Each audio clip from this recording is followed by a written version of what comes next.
Mountains hide humanity's darkest nightmares.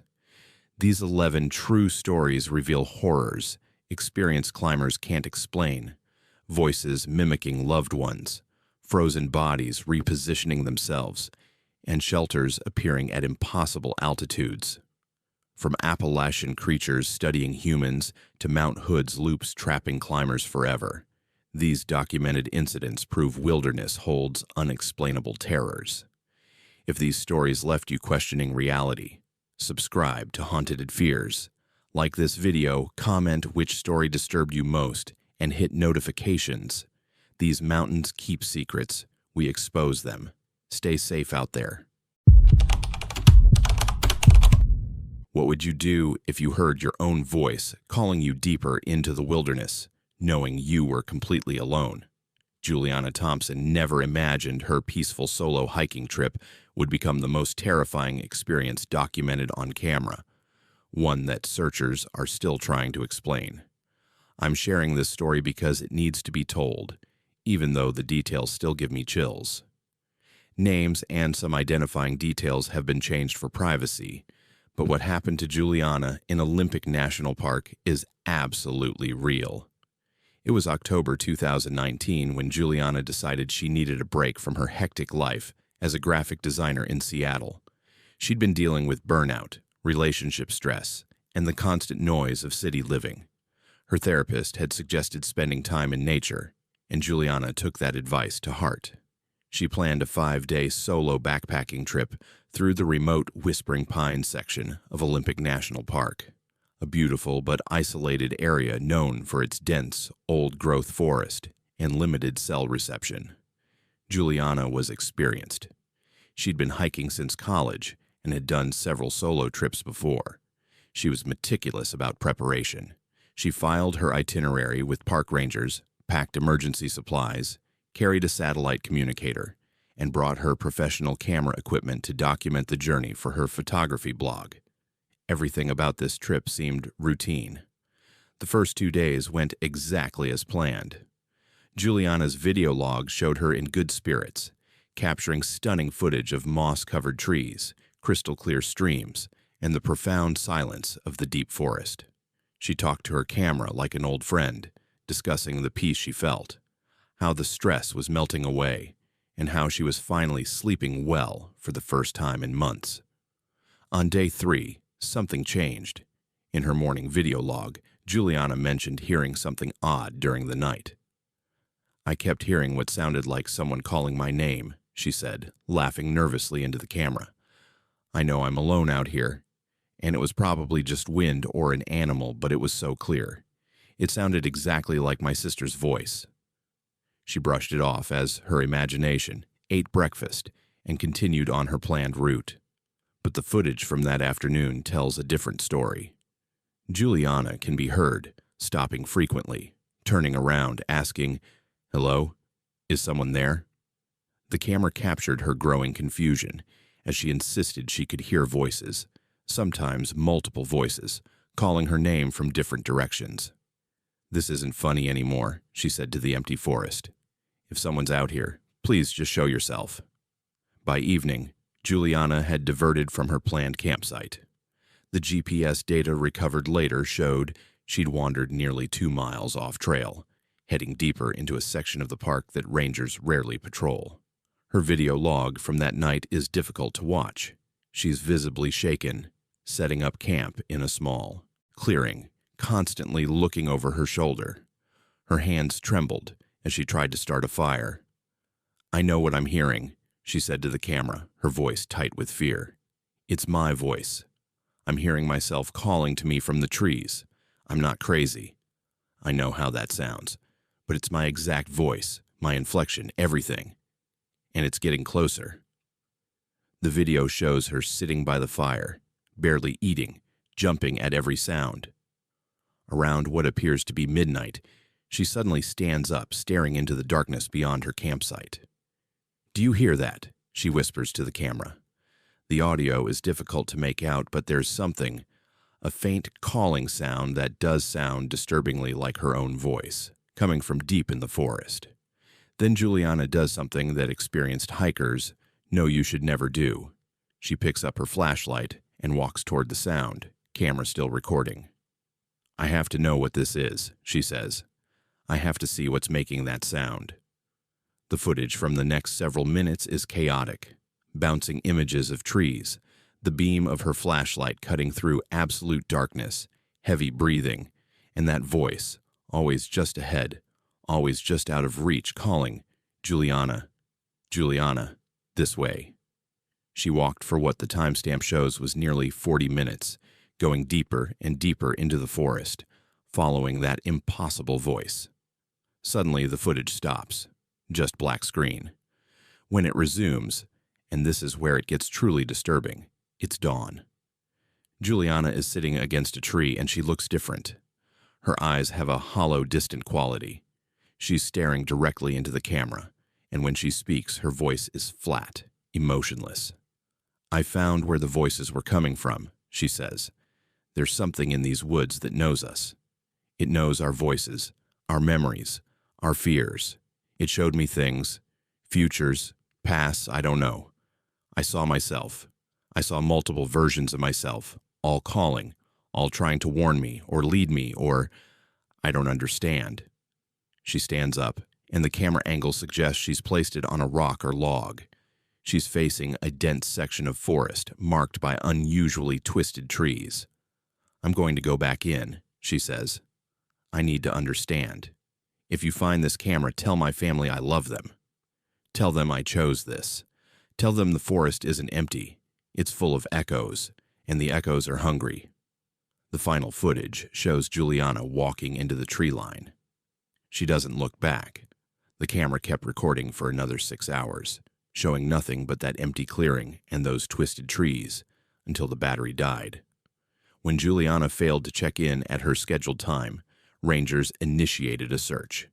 They found her campsite from the third night, abandoned with most of her gear still there. Following the GPS coordinates from her satellite communicator, which she'd apparently dropped along her nighttime walk, they found the location where she'd set up the camera. But they couldn't find Juliana. The search expanded over the next 2 weeks. Dogs tracked her scent to a specific area deep in the restricted section of the forest. But then the trail just stopped, as if she'd vanished into thin air. Helicopters with thermal imaging found nothing. Experienced trackers were baffled by the lack of evidence. 3 weeks after Juliana disappeared, a ranger named Marcus found her camera. It was sitting on that same rock, exactly where she'd left it, except now it was covered in moss and debris as if it had been there for years, not weeks. The memory card was intact, and that's how authorities recovered all the footage I've described. But here's what makes this case truly disturbing. Multiple members of the search team reported experiencing the same phenomenon Juliana described. Ranger Marcus stated in his official report that he heard his own voice calling to him from the forest while searching for evidence. 2 other searchers reported identical experiences. One volunteer had to be removed from the search after she became convinced that multiple versions of herself were watching from the trees. A scientific team was brought in to investigate.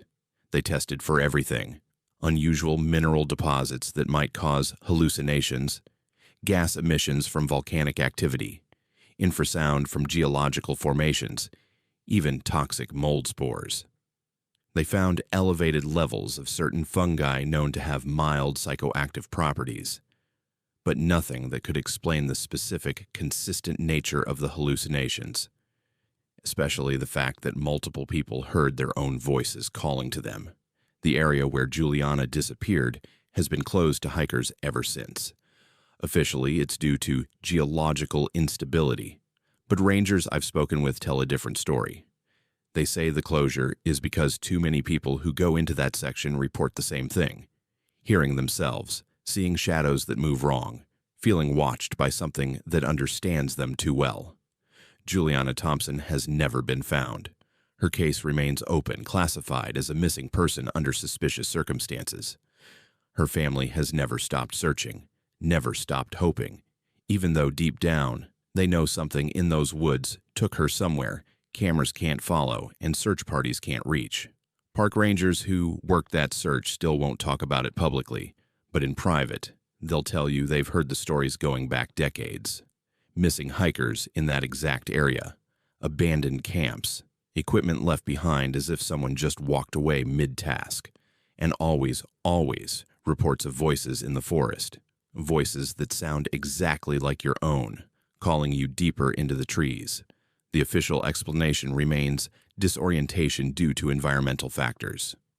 But Juliana's footage tells a different story. Something lives in the deep places of our world, in the forests where humans rarely walk, in the spaces between the trees where sunlight struggles to reach. Something that's learned to mimic us perfectly, to use our own voices against us, to lead us away from safety and into whatever hungry darkness waits in the places we've forgotten. Juliana's camera is stored in an evidence locker somewhere in Washington.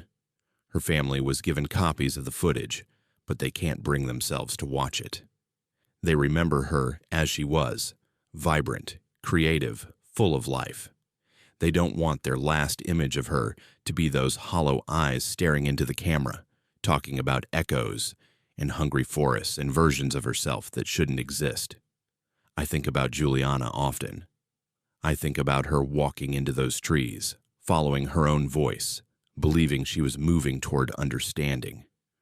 I wonder what she found in there. I wonder if she's still walking, still following that voice deeper and deeper into a forest that exists somewhere between our reality and something else entirely. And sometimes, late at night, when everything is quiet, I wonder if the people who go missing in our wild places ever really disappear, or if they're still out there, walking in circles, following voices that sound exactly like their own, trapped in forests that reflect them back to themselves until they can't remember which version is real. If you ever go hiking alone, in deep wilderness where the trees grow thick and the silence feels heavy, and you hear your own voice calling to you from the darkness, don't follow it. Whatever is out there wearing your voice, leading you deeper into the trees, it's not you. It's never been you, and it's always hungry for one more. Imagine finding shelter from a deadly storm, only to realize you're trapped with the frozen dead who seem to be waiting for you to join them. What Marcus Reeves and his hunting party discovered in that abandoned cabin during an Alaskan blizzard would haunt them for the rest of their lives, and cost some of them their sanity. This happened in November 2021, deep in Denali National Park, Alaska. I need to tell you up front that this story is different from anything you've heard before. While names have been changed for privacy and legal reasons, every frozen detail of what happened that night is absolutely, horrifyingly real. Marcus Reeves was a seasoned hunting guide from Fairbanks, with 20 years of Alaskan wilderness experience. He'd survived situations that would kill most people: grizzly encounters, whiteout conditions, equipment failures in sub-zero temperatures. He respected the land, understood its dangers, and never took unnecessary risks. That's why when he organized a late-season hunting expedition with 5 clients, he planned everything down to the last detail. The group consisted of Marcus, his assistant guide Elise Crawford, and 4 paying clients: brothers Tucker and Bentley Morrison from Texas, a corporate executive named Zayden Park from California, and a retired military veteran named Abraham Cole. They were experienced hunters, physically fit, and properly equipped. This was supposed to be a straightforward 7-day expedition, tracking caribou in the northern ranges. For 4 days, everything went perfectly. The weather held, the hunting was good, and the group worked well together. Marcus remembered thinking this might be his easiest client group of the season.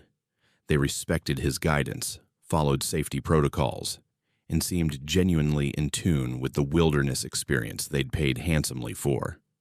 On day 5, everything changed.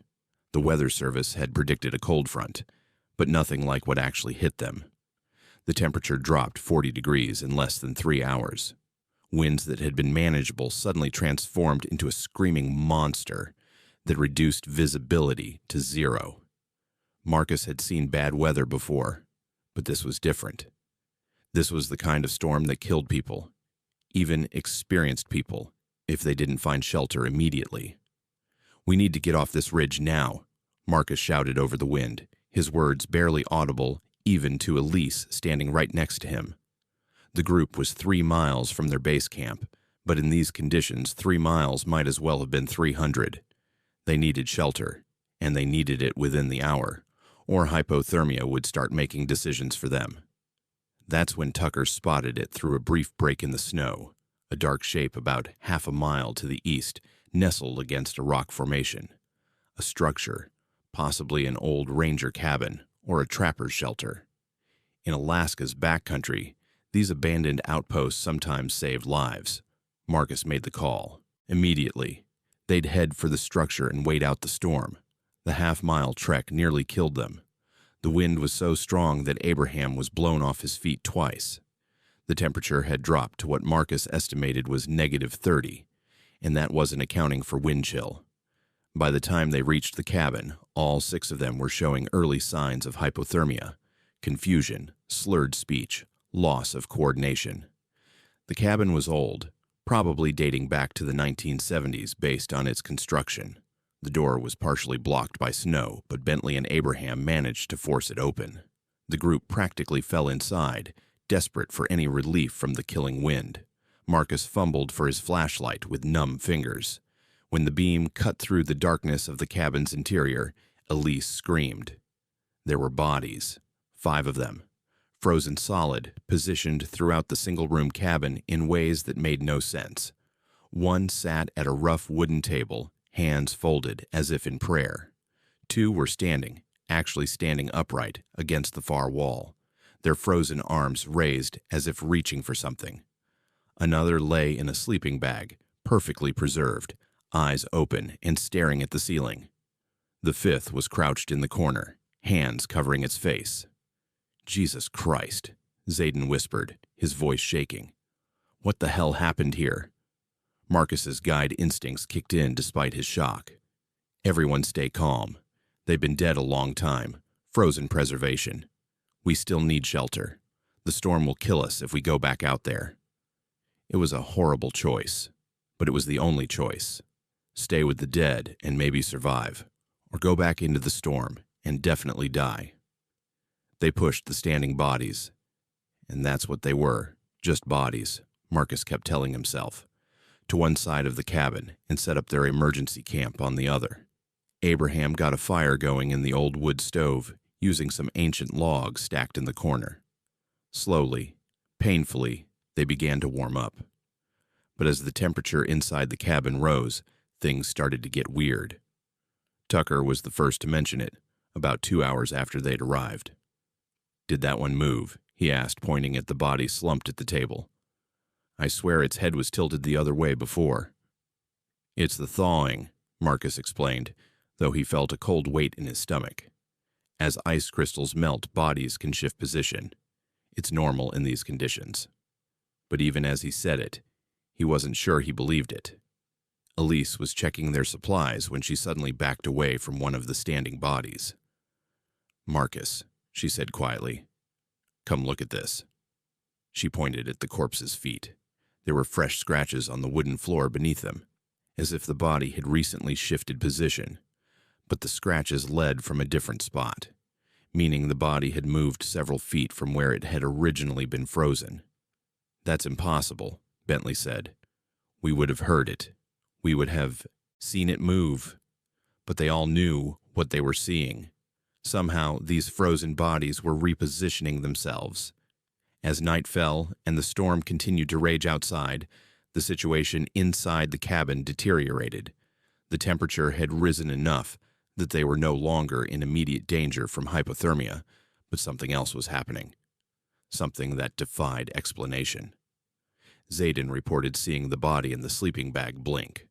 Abraham swore the one crouched in the corner had turned its head to face them. Marcus tried to maintain order, tried to find rational explanations, but he could feel reality slipping away from all of them. Around midnight, Tucker started acting strangely. He stood up from where he'd been sitting, walked over to the far wall, and assumed the exact position of one of the standing bodies, arms raised, reaching for nothing. "Tucker, what are you doing?" his brother Bentley asked, grabbing his arm. Tucker didn't respond. His eyes were open but unfocused, his breathing shallow. He was cold to the touch despite sitting next to the fire moments before. Bentley and Abraham managed to pull him back to the fire, wrapping him in sleeping bags, but Tucker remained in a state of semi-consciousness, mumbling about joining them and the cold calling. That's when Marcus noticed something that made his blood freeze. He'd found a journal wedged between logs near the stove. Old, water-damaged, but partially readable. It belonged to a ranger named William Chen, dated March 1992.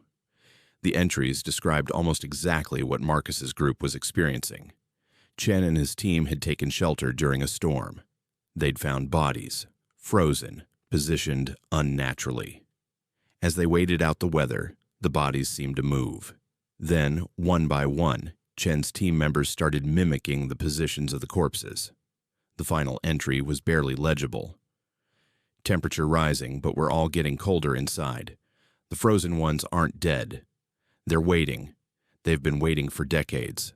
The cabin doesn't keep the cold out. It keeps it in. We're joining them. We don't have a choice. The cold is in our blood now. "We need to leave," Marcus said, standing up abruptly. "Storm or no storm, we need to get out of this cabin right now." But it was too late.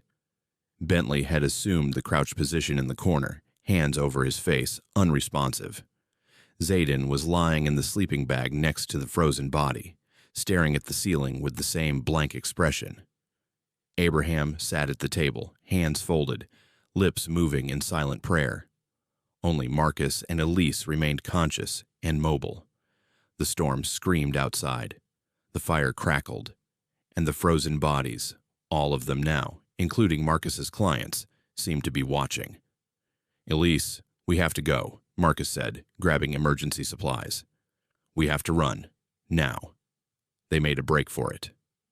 Marcus still doesn't remember much of what happened next, just the killing cold, the endless white, Elise's hand in his, the certainty that they were going to die. They walked for hours in the whiteout, long past when they should have collapsed. A research team found them the next morning, hypothermic and delirious, but alive. They'd somehow made it 12 miles from the cabin, impossible distance in those conditions. Neither Marcus nor Elise have any memory of most of that walk. When the storm cleared, authorities went to retrieve Tucker, Bentley, Zayden, and Abraham. What they found made no sense. The 4 men were alive, but catatonic, each frozen in the exact positions Marcus had described. Medical teams couldn't explain their condition. Their core body temperatures were impossibly low, yet they were still breathing, still technically alive. All 4 were airlifted to hospitals in Anchorage. Tucker and Abraham eventually recovered after weeks of treatment, but they have no memory of anything after entering the cabin. Bentley died 3 days after rescue. His body simply shut down, as if giving up. Zayden remains in a care facility to this day, unresponsive. His body temperature perpetually several degrees below normal, despite every medical intervention. The cabin was investigated extensively. They found the frozen bodies Marcus described, along with 13 others buried in the snow around the structure. Carbon dating suggested deaths spanning from the 1940s to the 1990s. Every body showed signs of hypothermia, but the positioning, the unnatural poses, couldn't be explained.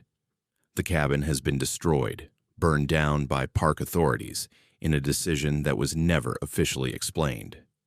The area has been marked as permanently closed due to extreme avalanche danger, though local rangers quietly refer to it as the cold zone and refuse to go near it. Marcus quit guiding after that. He lives in Fairbanks still, but he won't go into the backcountry anymore. Elise moved to Arizona, as far from Alaskan winters as she could get. They don't talk about what happened, but they both know the truth. There are places in this world where cold isn't just absence of heat, it's a presence, a force, maybe even a hunger. The frozen cabin was one of those places, and the bodies weren't just victims of exposure. They were something else, something that waited in the cold, patient and eternal, for others to join them in their frozen vigil. The storm passes, the cold remains, and somewhere in the Alaskan wilderness, in places we've marked on no maps, the frozen are still waiting. What would you do if a rockslide sealed you in a cave, and you discovered evidence that dozens before you died trying to escape the same tomb? Timothy Chen and his climbing group never expected their routine expedition in the Rockies would uncover a mass grave, or that they might become its newest residents. This story takes place in Rocky Mountain National Park, Colorado, in July 2020. I'm telling you this because what happened to Timothy and his team reveals something deeply disturbing about certain places in our mountains. Places where people have been disappearing for over a century, and nobody's been asking the right questions. Names have been altered, but the horror they experienced is entirely real. Timothy Chen was a geologist and amateur rock climber from Denver. At 34, he'd spent most of his adult life studying Colorado's geological formations, and climbing was both his profession and his passion. He wasn't reckless, quite the opposite. He was methodical, scientific, always calculating risks and following safety protocols to the letter. That summer, Timothy organized a climbing expedition with 4 friends, all experienced climbers.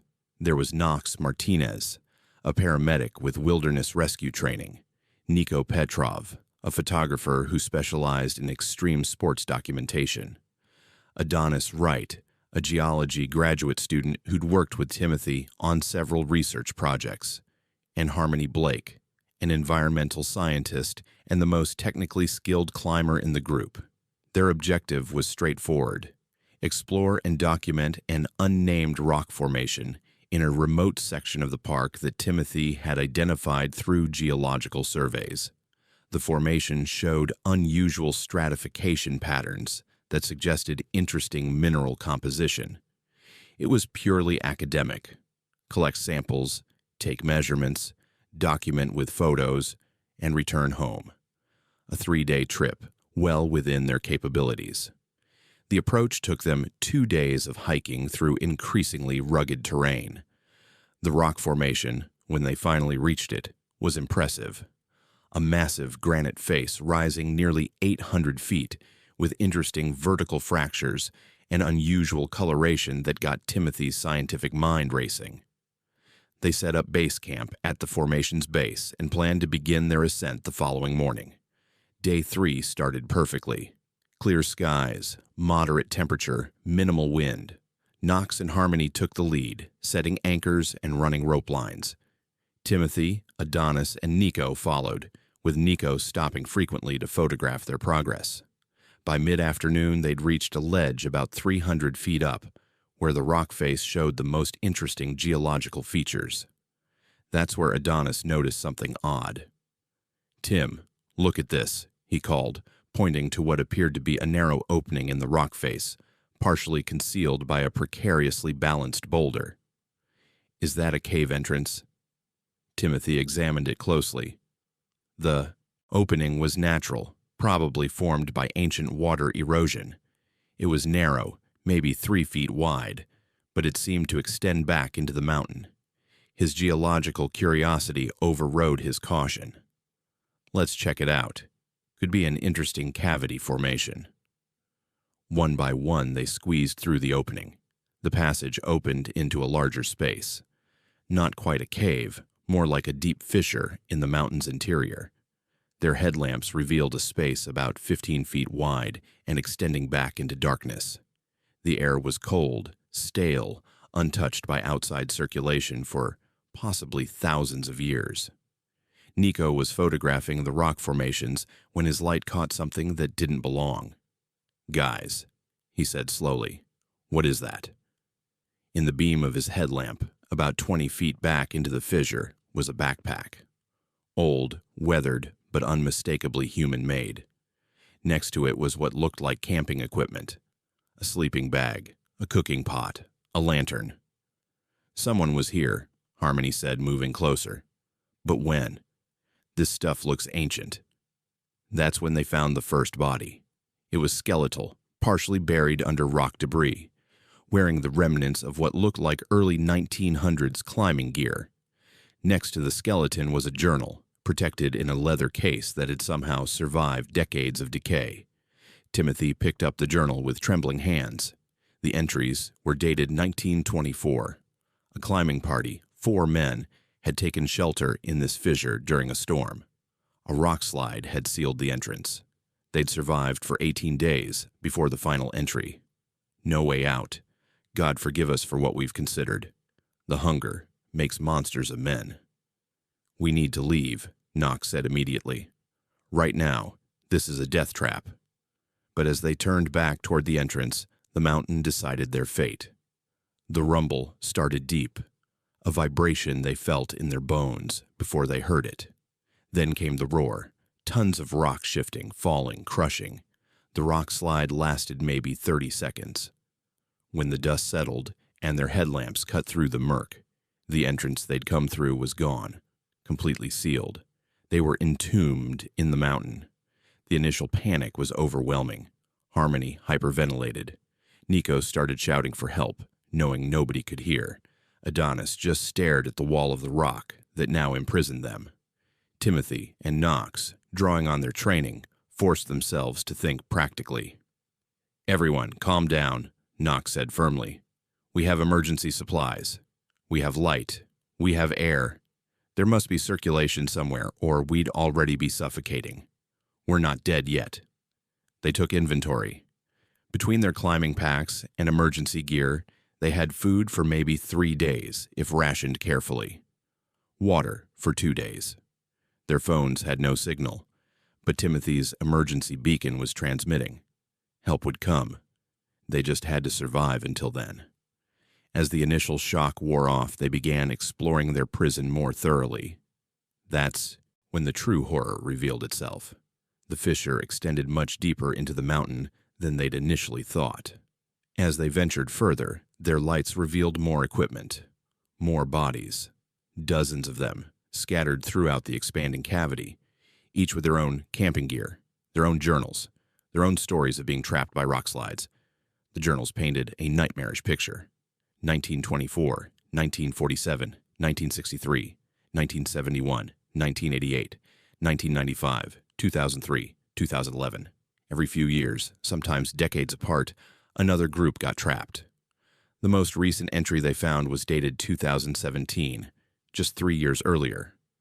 A solo climber named Robert had lasted 11 days before his journal entries became incoherent, then stopped altogether. His skeletal remains lay 20 feet from his final campsite. But what made it truly horrifying were the later entries in each journal. The pattern was always the same. Initial hope, then desperation, then hunger, then the terrible things hunger makes people consider.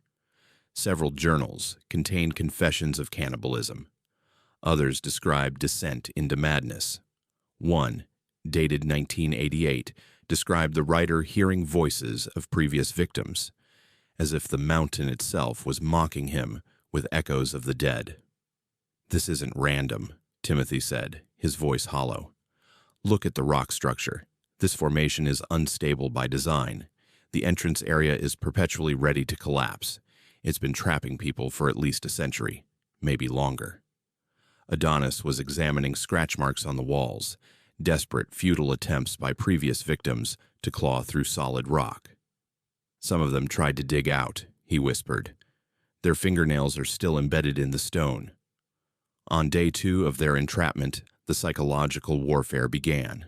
The stale air, the darkness beyond their lights, the presence of so many dead. It worked on their minds. Nico started seeing movement in the shadows. Harmony reported hearing whispers. Knox, the most stable among them, admitted to feeling watched. Timothy forced himself to stay scientific, to measure their oxygen levels, calculate their survival timeline, maintain their beacon. But even he couldn't ignore what they all felt. The mountain wanted them here. This wasn't just geological bad luck. This cavity had been collecting people for generations, and it wasn't done. By day 3, their food was nearly gone. The water was running low. The emergency beacon was still transmitting, but they had no way to know if anyone was receiving it. The GPS coordinates would lead rescuers to the general area, but the Rockslide had completely changed the mountain's face. Would they even know where to look? That's when Adonis found something that changed everything. Further back in the cavity, past the scattered remains of previous victims, the fissure narrowed into a passage, a tight, claustrophobic tunnel that angled upward.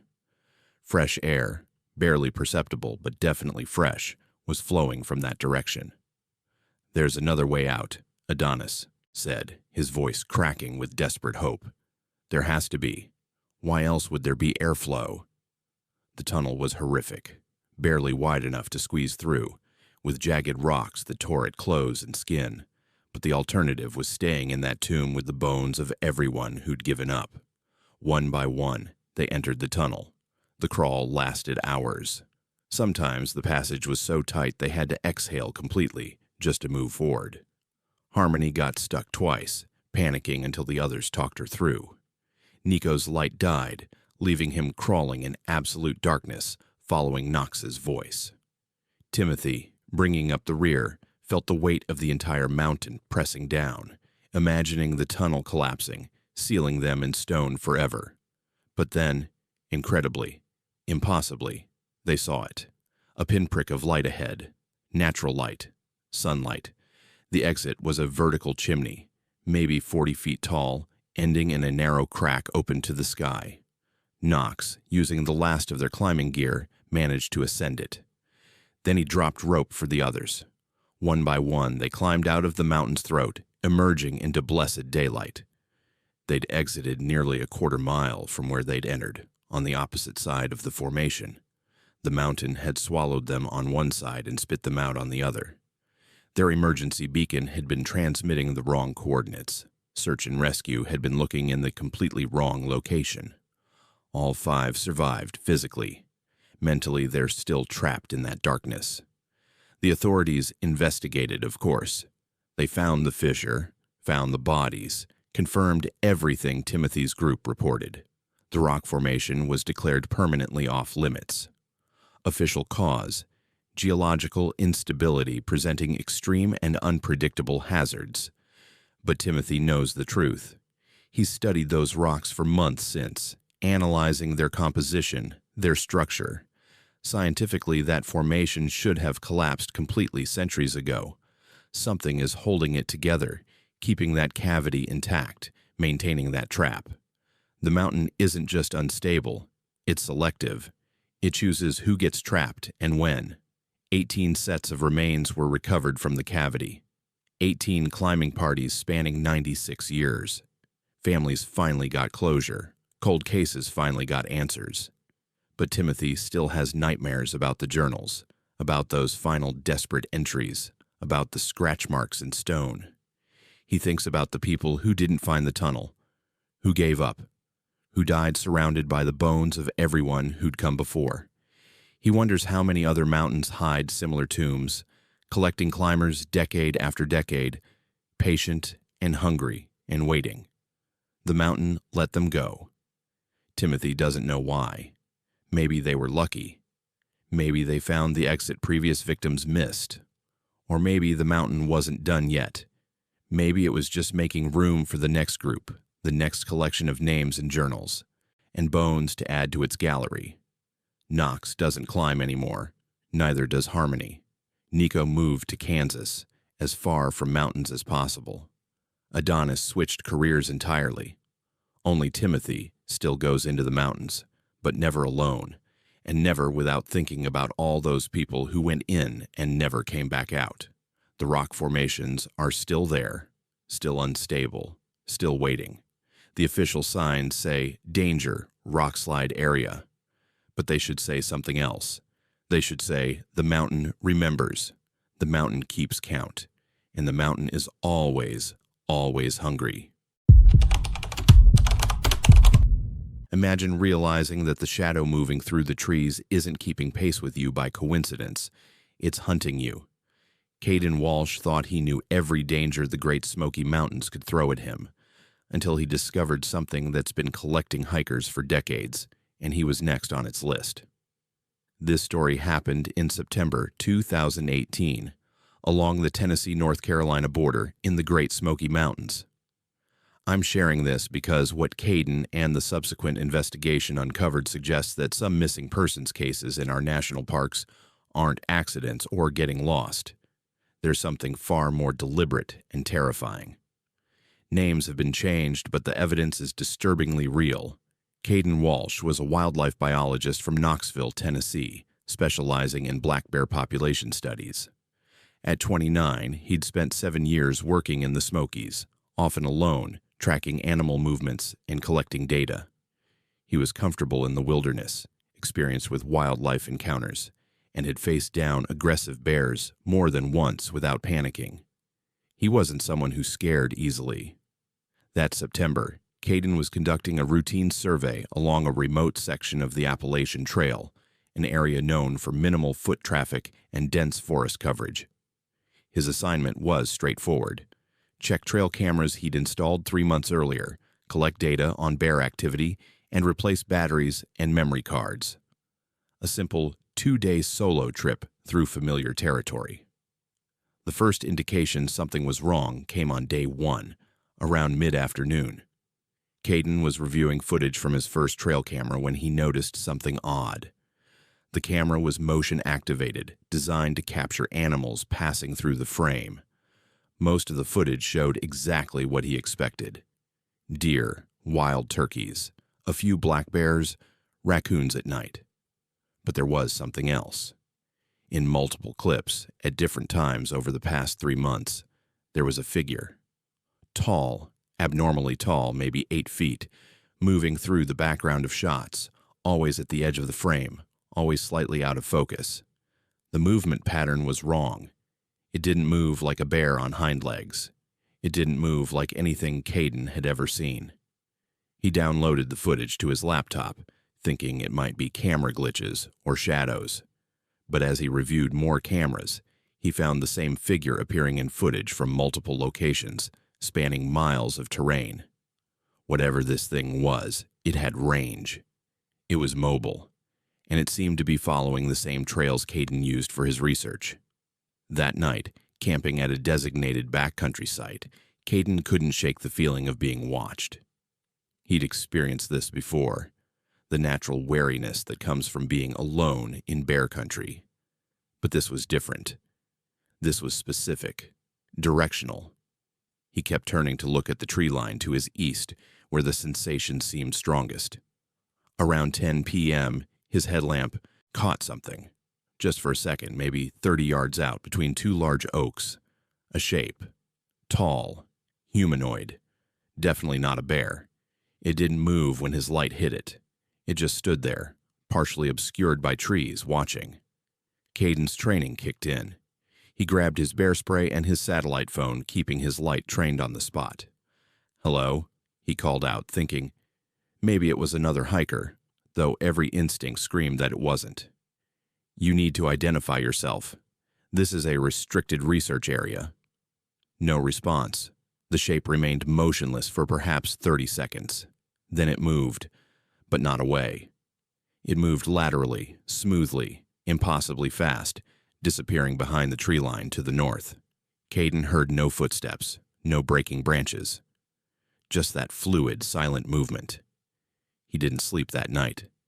He sat with his back against a tree, light and bear spray ready, satellite phone in hand. The feeling of being watched never left. Several times he heard movement in the forest around him, deliberate movement circling his camp. Whatever was out there was studying him, learning his position, possibly his vulnerabilities. At first light, Caden made a decision. Forget the remaining cameras. Forget the research. He was getting off this mountain. He packed quickly and started hiking back toward the trailhead, moving fast, staying alert. That's when he realized he was being followed. The thing, whatever it was pacing him, staying parallel to the trail, maybe 50 yards out, moving through the dense forest with impossible silence. Caden would catch glimpses, a shadow moving between trees, something tall crouched behind a boulder, a shape that would vanish the instant he focused on it. He tried to rationalize. Maybe it was a bear. Maybe his mind was playing tricks after a sleepless night. But Caden had spent 7 years in these mountains. He knew what belonged here and what didn't. And this didn't belong. Around noon, Caden passed another hiker coming up the trail, a young woman named Shiloh Reed, solo hiking with full backpacking gear. The relief of seeing another human being was overwhelming. "Hey, are you okay?" Shiloh asked, clearly noticing Caden's agitated state. "Listen, this is going to sound crazy," Caden said, trying to keep his voice calm. "But there's something in these woods. Something big. It's been following me since yesterday. You need to turn around. We need to get off this mountain together." Shiloh looked skeptical, but something in Caden's demeanor must have convinced her. She agreed to hike out with him. 2 people, Caden reasoned, would be safer. Maybe the thing wouldn't approach a group. He was wrong. As they hiked together, Caden explained about the trail camera footage, about the figure watching his camp, about the parallel stalking. Shiloh listened, and to her credit, she didn't dismiss him as crazy. "I've heard stories," she said quietly, "from locals, from old-timers who've lived around these mountains their whole lives. They talk about something in the deep woods, something that walks like a man but isn't, something that takes people." That's when they heard it. A vocalization from the forest to their left. Not a bear, not a mountain lion, not any animal Caden could identify. It was deep, resonant, almost like a low growl, but with an undertone that sounded horribly intentional, almost communicative. They started moving faster. The trail was still 4 miles from the nearest road. 4 miles of increasingly dense forest, with whatever that thing was keeping pace with them. Caden could see it now, no longer hiding. A massive figure moving through the trees, sometimes on 2 legs, sometimes dropping to 4, always maintaining that precise distance. "It's hurting us," Caden realized with growing horror. "Look at the terrain. The cliffs on our right, the ravine on our left. It's keeping us on this exact path." Shiloh saw it too.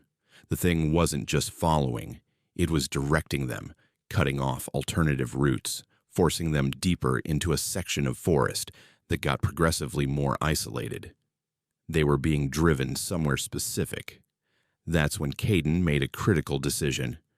"We're getting off this trail, right now. Straight down the ravine, regulations be damned." It was dangerous. The ravine was steep, full of loose rock and dense brush. But staying on the trail meant going wherever that thing wanted them to go. They scrambled down the slope, sliding, grabbing onto roots and branches, moving as fast as the terrain allowed. The thing followed. Caden could hear it now, crashing through the forest above them, no longer silent, making a sound like fury, like a predator that's had its hunt disrupted. It was fast, terrifyingly fast, closing the distance. They hit the bottom of the ravine, a rocky creek bed, and ran. Adrenaline pushed them beyond exhaustion. Shiloh fell once, and Caden pulled her up. The sounds behind them were getting closer. Heavy footfalls, breaking branches. That horrible vocalization closer now, angry. Then, ahead, voices, human voices, a group of day hikers on a lower trail. Caden and Shiloh burst out of the forest, scratched and bleeding, gasping for air. The moment they reached the group, 6 people, safety in numbers, the sounds behind them stopped. Caden looked back at the tree line. There, just visible in the shadows between the trees, was the figure. Enormous. Humanoid.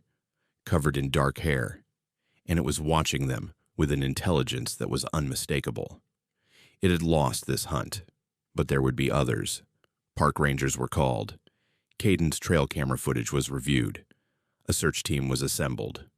What they found changed everything. 3 miles from where Caden had first noticed the stalking, in a section of forest so remote it hadn't been surveyed in decades, they found a den. Not a bear den, something else. Inside were personal belongings, dozens of items, backpacks, hiking boots, cameras, phones, jewelry, clothing, all from different people, all from different time periods, some dating back 20 years based on the technology. They found identification, 37 different people. Some were known missing persons cases. Others were never reported. Solo hikers, drifters, people whose disappearance went unnoticed. But the evidence was clear. Something had been collecting these items. Something had been taking people from these mountains for decades. The den's structure was deliberate, organized. Items were sorted by type, almost curated. Whatever made this place had intelligence, methodology. It was collecting. It was hunting with purpose. Forensic teams searched for remains but found none. Whatever happened to those 37 people, their bodies weren't at the den. That somehow made it worse. The investigation made national news briefly before being quietly suppressed.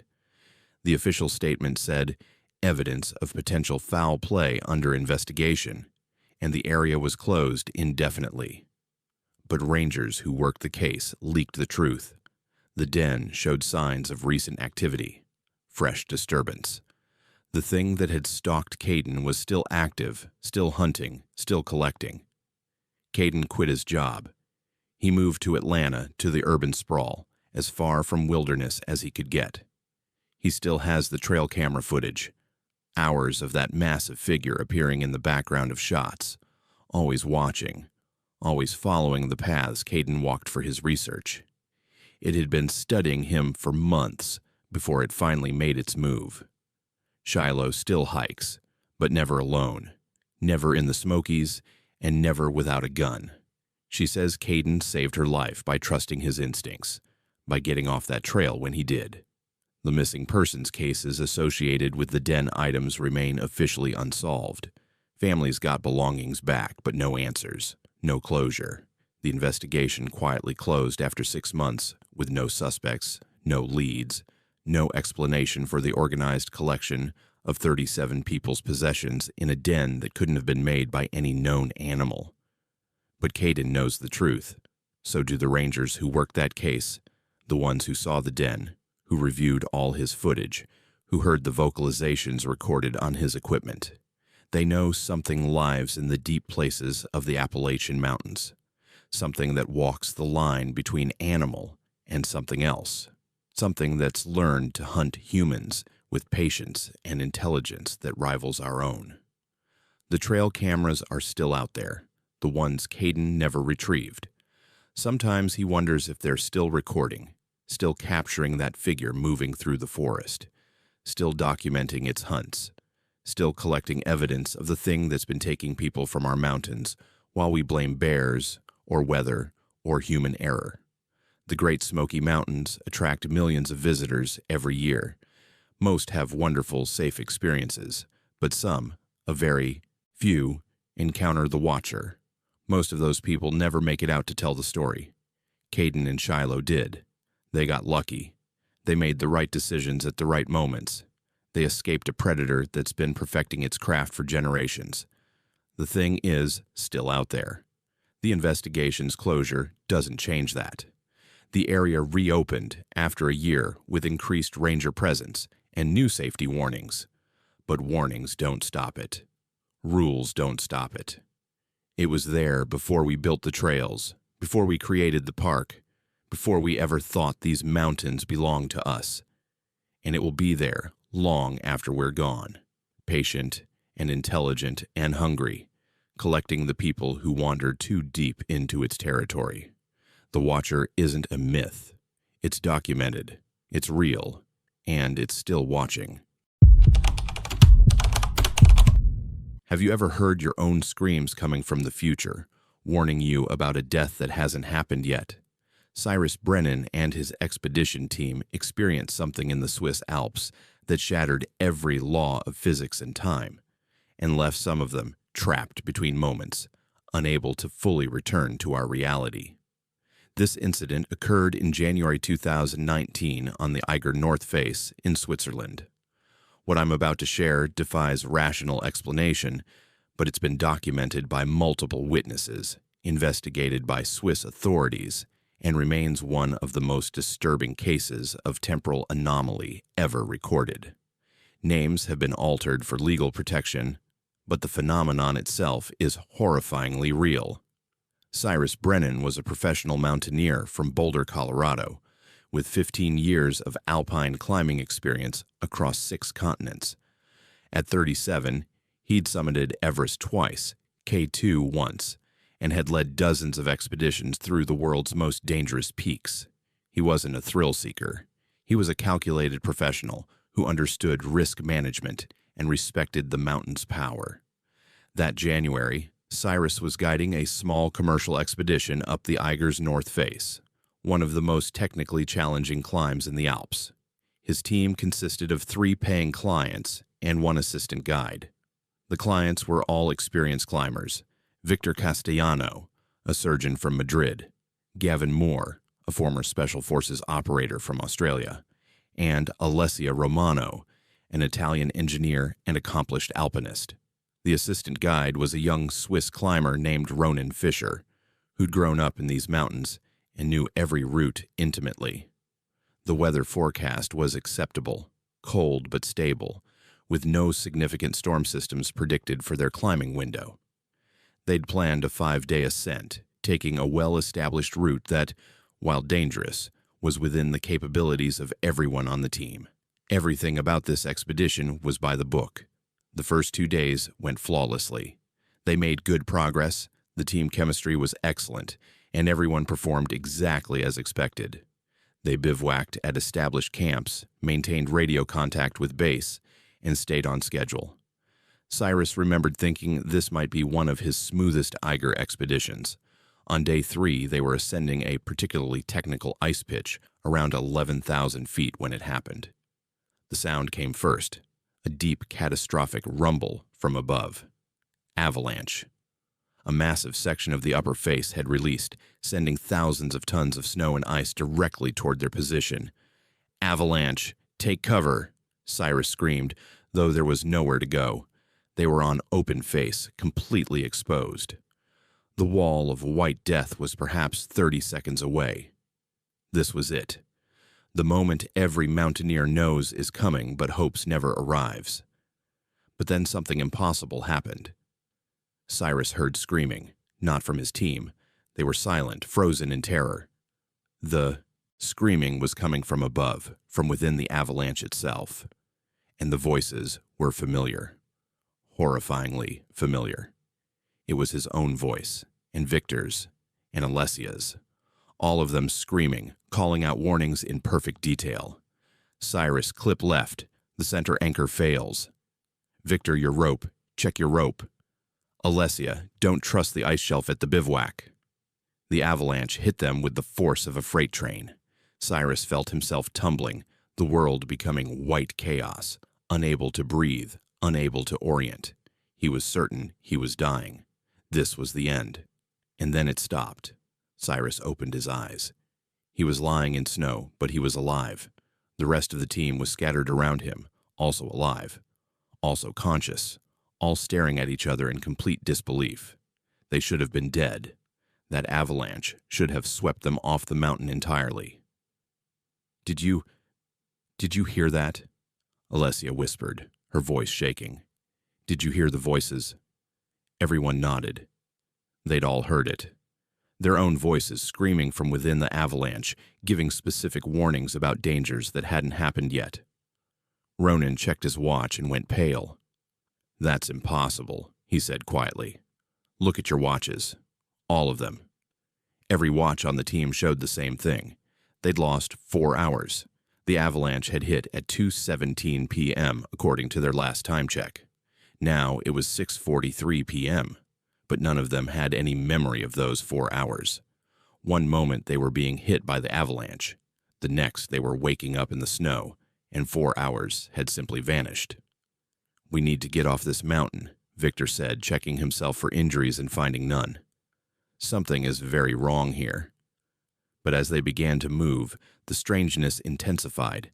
Gavin suddenly stopped, staring at his hands. "I remember this," he said, his voice distant. I remember being right here, saying this exact sentence. I remember all of us having this conversation before. This already happened. Then it hit Cyrus too.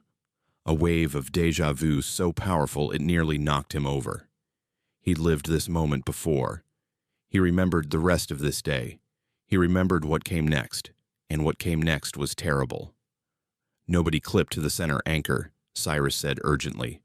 When we reach the next pitch, there's a center anchor point. Don't use it. It's going to fail. How do you know that? Ronan asked. Because I've already seen it happen. I've already watched you fall, all of you. We've already died on this mountain, and somehow we're being given another chance to change it. They thought he'd lost his mind from the avalanche trauma, but as they climbed, Cyrus's predictions kept coming true. Every obstacle, every ice formation, every dangerous section, he knew it was coming before they reached it, not from experience or skill, but from memory. Memory of a timeline that had already played out. At the next bivouac site, Alessia refused to sleep on the ice shelf, remembering the warning, voice from the avalanche. She set up her tent on solid rock instead.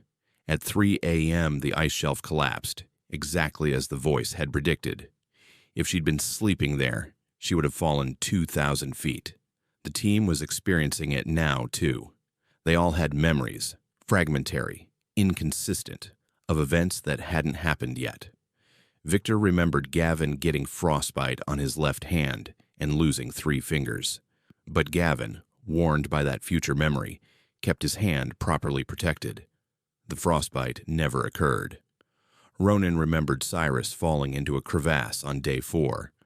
When they reached that exact spot, Cyrus avoided the snow bridge he remembered stepping on and heard it collapse seconds later. The timeline was changing based on their knowledge of how it had gone wrong before. We died on this mountain, Alessia said on the 4th night, her voice hollow. All of us.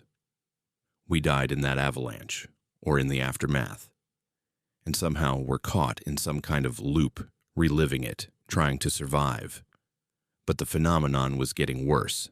They started seeing themselves, literal future versions, frozen in the ice at various points on the mountain.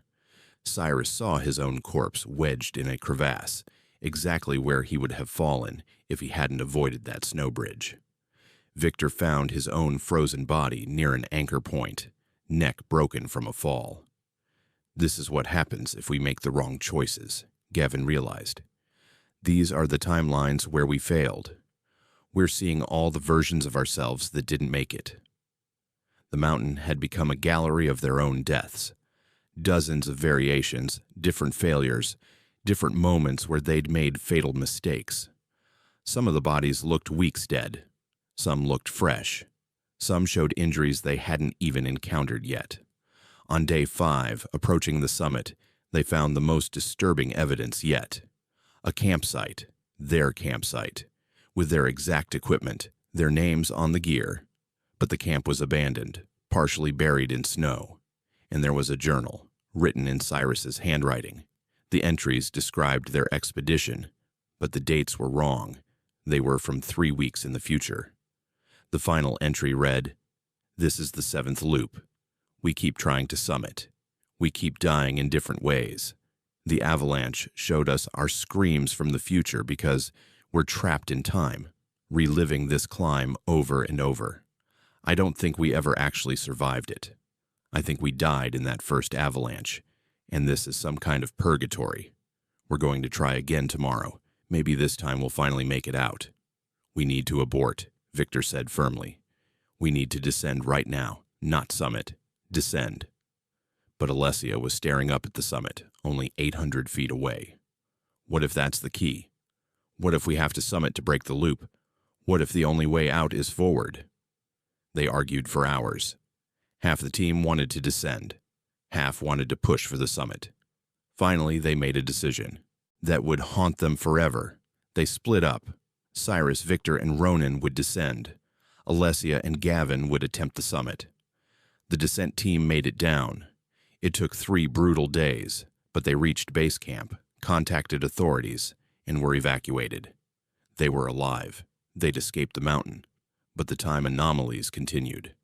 Cyrus's watch showed they'd been gone 5 days. The calendar at base camp showed 23 days had passed. Their families had been notified they were missing.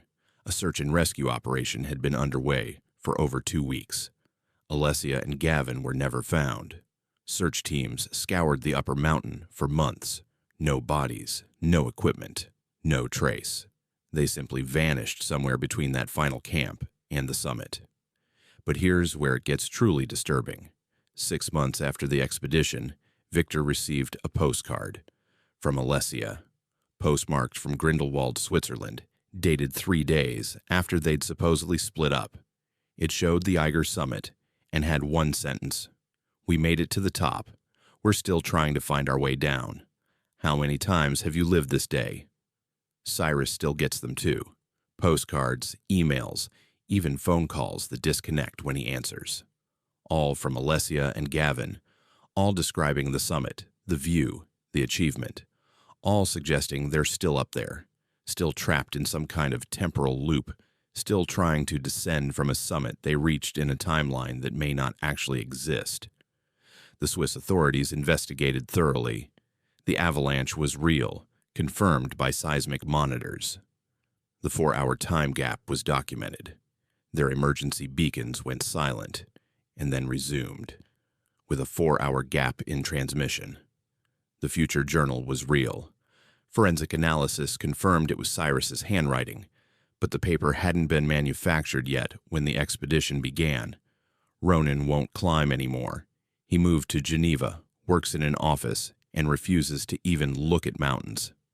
Victor returned to surgery, but reports occasional episodes where he remembers dying on the Eiger in different ways: falls, exposure, crevasses, as if he's experiencing all the timelines they avoided. Cyrus still climbs, but never the Eiger. He can't explain what happened up there. The best theory from physicists who studied the case is that the avalanche, combined with specific electromagnetic conditions in that mountain, created some kind of localized temporal distortion. They experienced their own deaths, were somehow reset, and lived through a second timeline with knowledge of the first. But that doesn't explain the postcards. It doesn't explain why Alessia and Gavin were never found. It doesn't explain the future journal. Sometimes Cyrus wonders if he actually made it off that mountain, or if he's still up there, trapped in a loop, living and dying and living again, forever trying to descend from a summit that exists in multiple timelines at once. The Eiger still stands. People still climb it.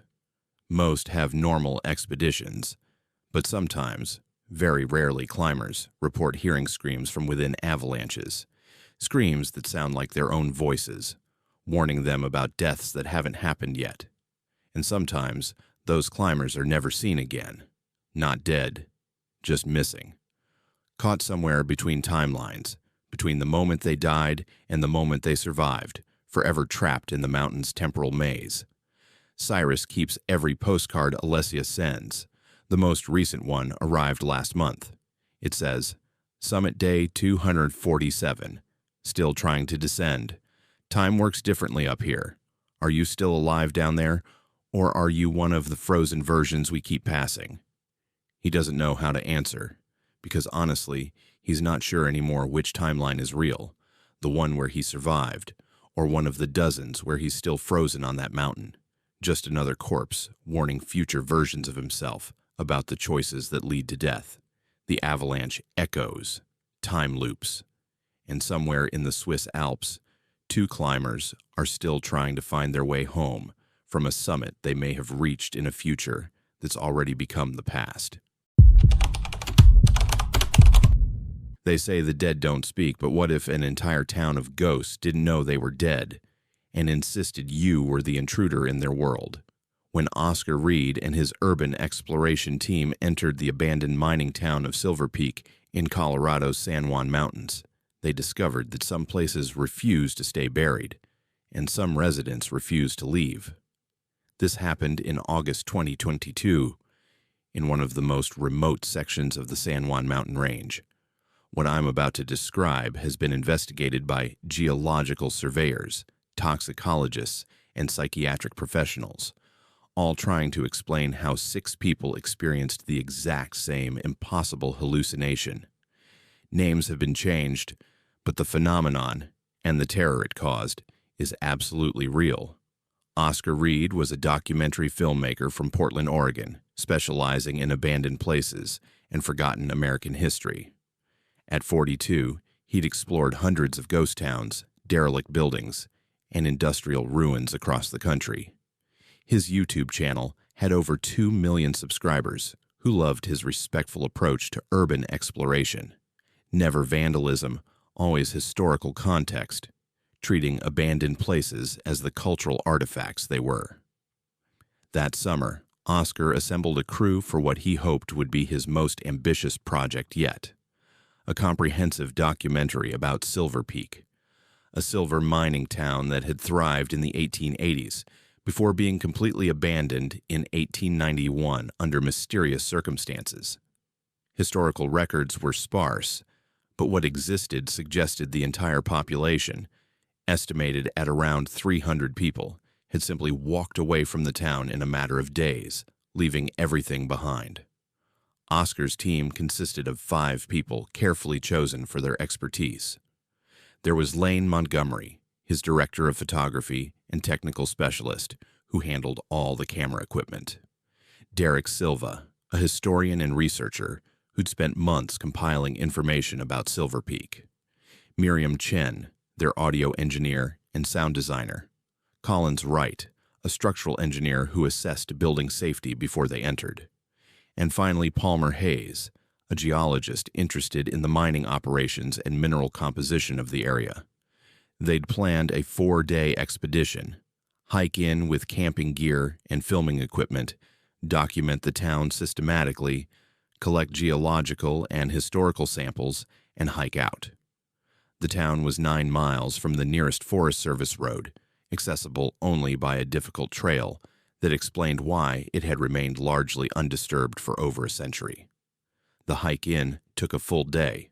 When they finally crested the ridge and saw Silver Peak spread out in the valley below, even Oscar, who'd seen countless abandoned places, felt a chill. The town was remarkably preserved.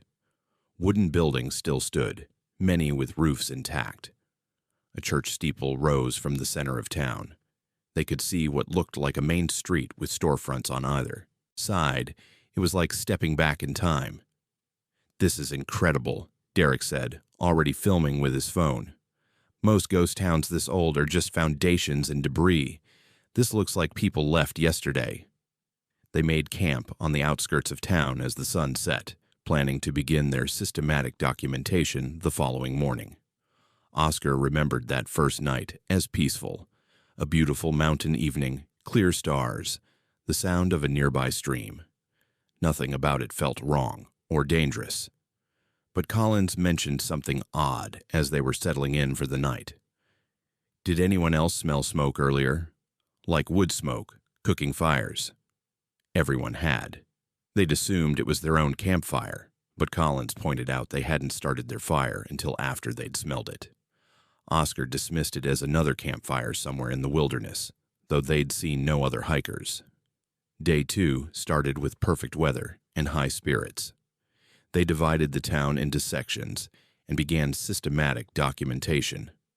Oscar and Lane focused on the main street, filming exteriors and carefully entering buildings that Collins deemed structurally sound. Derek and Miriam worked on the residential area, documenting homes and collecting historical artifacts, old newspapers, photographs, personal items left behind. Palmer investigated the mine entrances on the hillside above town. The buildings were extraordinary. Many still had furniture, dishes on tables, clothes hanging on hooks. It was as if the residents had stepped out for a moment and never returned. Derek found a schoolhouse with slates still on desks, lessons half written. Miriam discovered a general store with goods still on shelves, preserved by the dry mountain air.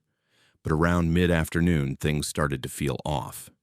Oscar was filming inside what appeared to be a saloon when Lane grabbed his arm. "Do you hear that?" she whispered. Oscar listened. Faintly, from somewhere outside, he could hear voices. Distant, indistinct, but definitely human voices. Multiple people talking, laughing, the sound of activity. They stepped outside. Main Street was empty, as it had been all day. But the sounds continued coming from everywhere, and nowhere, like the town itself, was echoing with phantom sounds of its former life. Audio bleeding from Miriam's equipment, Lane suggested, though she sounded uncertain. They radioed Miriam. Her equipment was off. She and Derek were experiencing the same thing, hearing voices, activity, the sounds of a living town where no living people existed. Acoustic phenomenon, Palmer's voice crackled over the radio from up at the mines. These valleys can create weird echoes, bounce sounds from miles away. Don't freak out. But that explanation fell apart an hour later when Oscar saw the first person. She was standing in the doorway of a building across the street, a woman in a long dress, the style clearly from the 1880s. She was looking directly at him. Then she turned and walked back, into the building. "Lane, did you see that?" Oscar asked, his voice tight. "The woman?" "Yes, I saw her." They crossed the street, cameras rolling, documenting everything. The building was a boarding house, dark inside, smelling of old wood and dust. They searched every room. Nobody. No footprints in the dust except their own. No evidence anyone had been there. But as they stood in the empty building, they heard footsteps above them. On the second floor. Walking slowly, deliberately, across the floorboards directly over their heads. Colin's voice came over the radio, unusually tense. "Guys, I need everyone to regroup at camp right now. Something's very wrong here."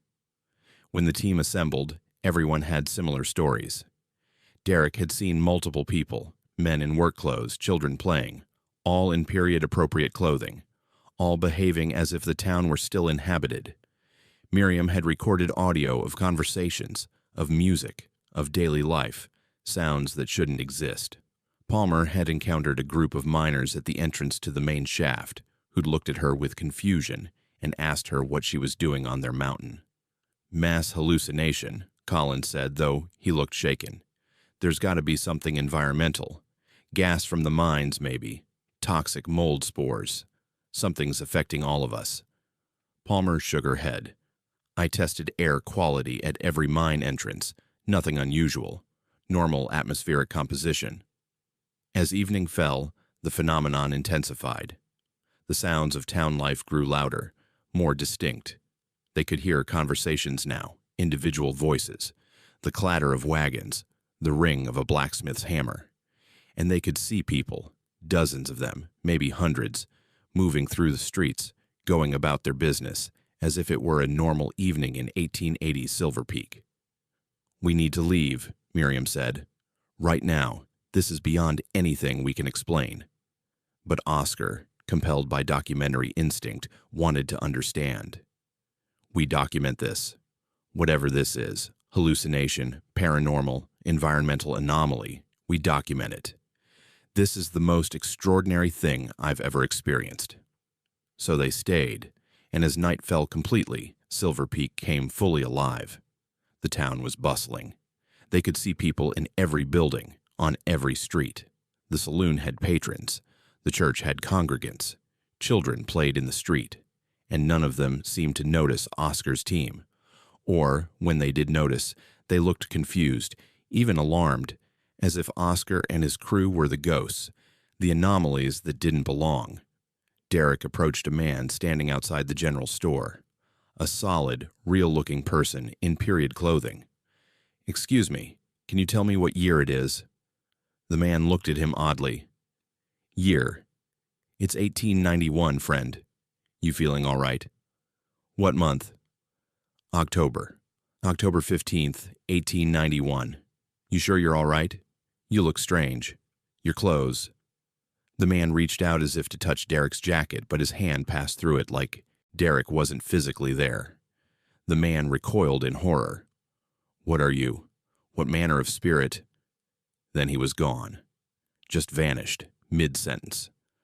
Palmer had been documenting the mine area and came running back to camp, breathless and terrified.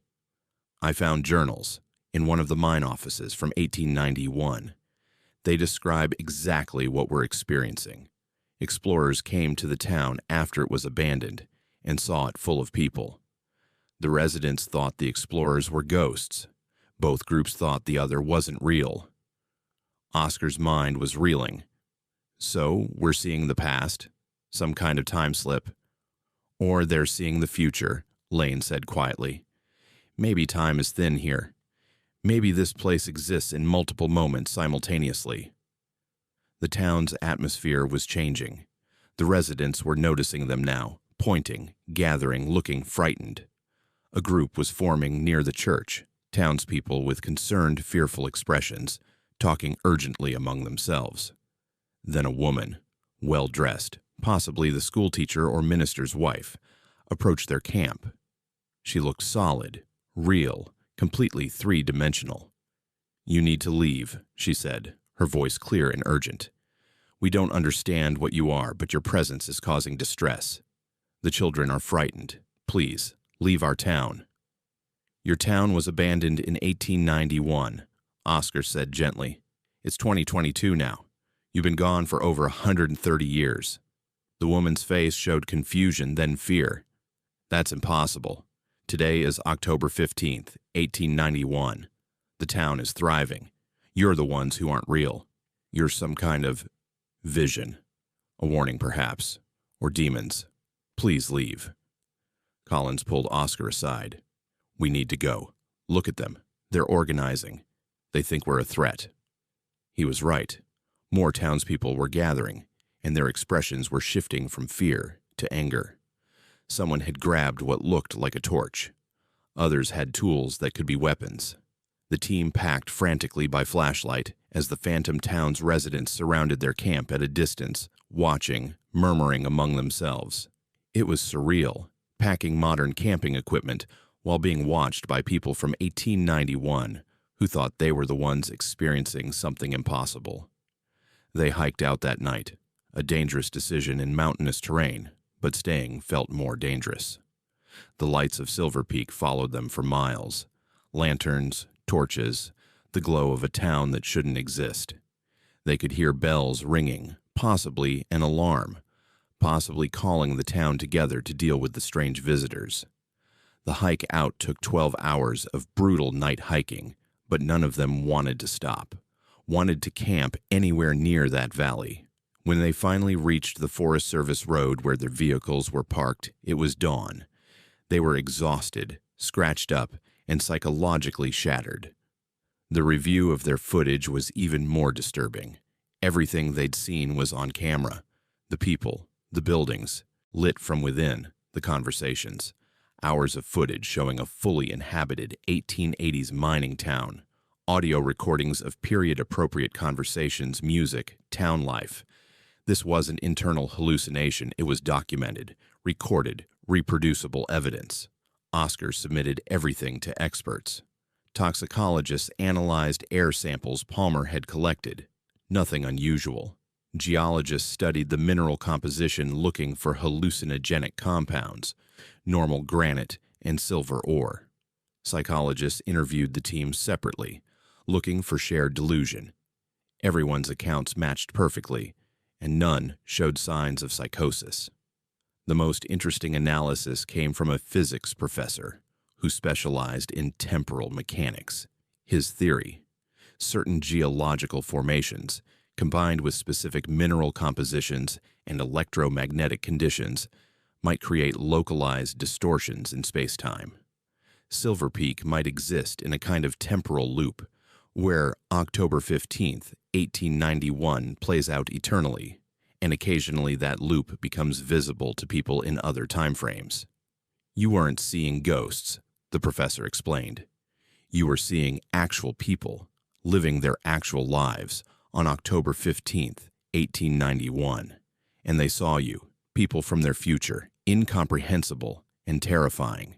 You were both real, just existing in different moments that somehow overlapped." But that raised a darker question. What happened on October 16th, 1891? Why was the town abandoned? Why does only October 15th loop? Derek found a possible answer in historical research. There were reports, unconfirmed, dismissed as legend, of a massive cave-in on October 16th, 1891. Not in the mines, but under the town itself. Accounts suggested the entire town collapsed into a previously unknown cavern system, killing everyone instantly. Bodies were never recovered because the ground was too unstable to excavate.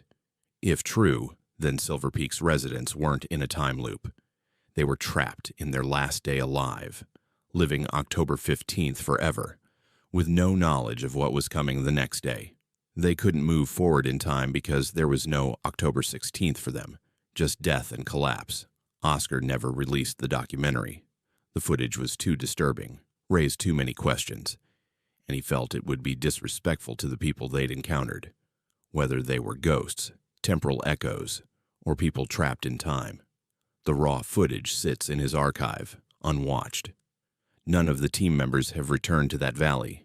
Collins developed severe anxiety about abandoned places and retired from exploration entirely. Miriam reported nightmares for months, dreams of being trapped in October 15th, 1891, living the same day over and over, knowing death was coming but unable to escape or move forward in time. Lane still reviews the audio recording sometimes, listening to the voices of people who've been dead for 131 years, but who, in some strange way, are still living their final day in an eternal loop in that valley.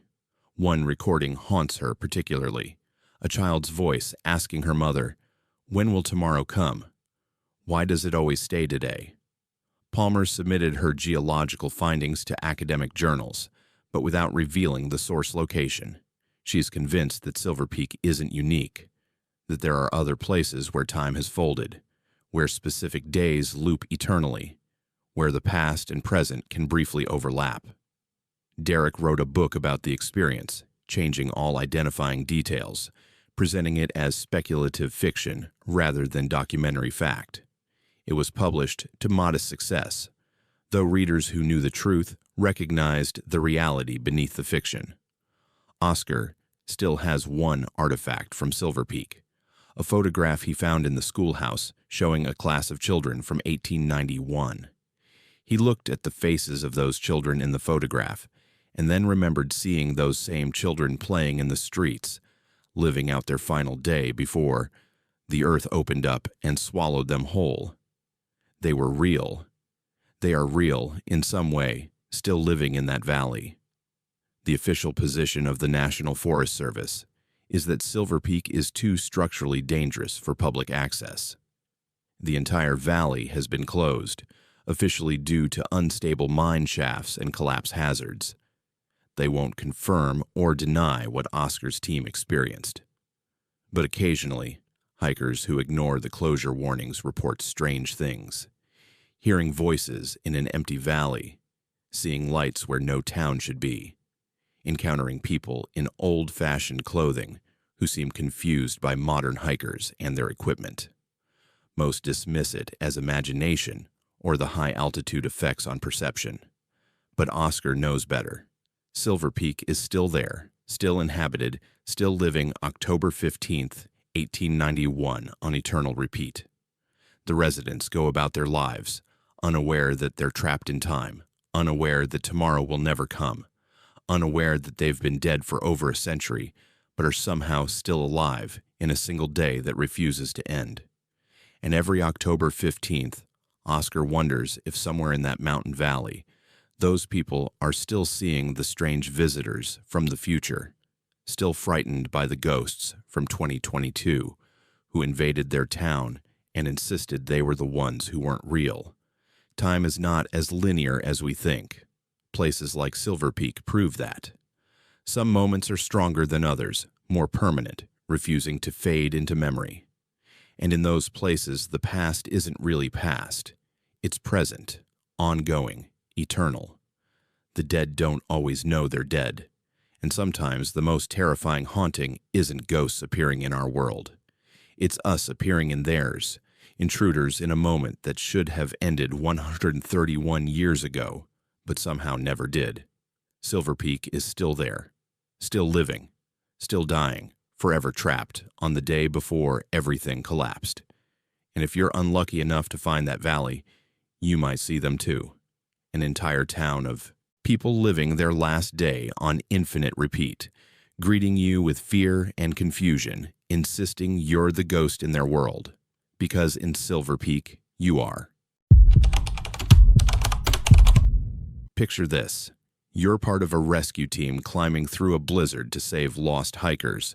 But when you find them, they're screaming that you are the imposters, that something wearing your face is trying to kill them. Joel Anderson's search and rescue mission on Mount Rainier became a nightmare where nobody could trust their own eyes, and the real enemy might have been among them all along. This incident took place in February 2021 on Mount Rainier, Washington, during one of the worst winter storms the region had seen in decades. What happened on that mountain has been classified, investigated, and quietly buried by authorities. But the survivors can't forget. Names have been changed for their protection, but every word of this psychological horror is true. Joel Anderson was a veteran search and rescue coordinator for Mount Rainier National Park, with 18 years of experience pulling people off that mountain in every condition imaginable. At 45, he'd seen injuries, hypothermia, avalanches, and death. He was unshakable, methodical, and had personally led over 300 successful rescues. Nothing rattled him until the Harrison Party incident. It started with a distress call on February 12th. A climbing party of 3, identified as the Harrison Group, had activated their emergency beacon from approximately 12,800 feet on the Disappointment Cleaver route. The conditions were brutal. Winds exceeding 60 miles per hour, visibility near zero, temperatures at -20 before wind chill. Most rescue operations would wait for a weather break, but the beacon signal indicated a critical emergency. Someone was dying up there. Joel assembled his team within 2 hours. He selected 5 people, all experienced alpinists and rescue specialists. There was Xander Torres, a paramedic who'd done high-altitude rescues in the Himalayas. Simon Park, a climbing guide who knew Rainier better than anyone. Leah Martinez, their communications specialist and technical rope expert. Grant Foster, a younger rescuer but exceptionally strong and reliable.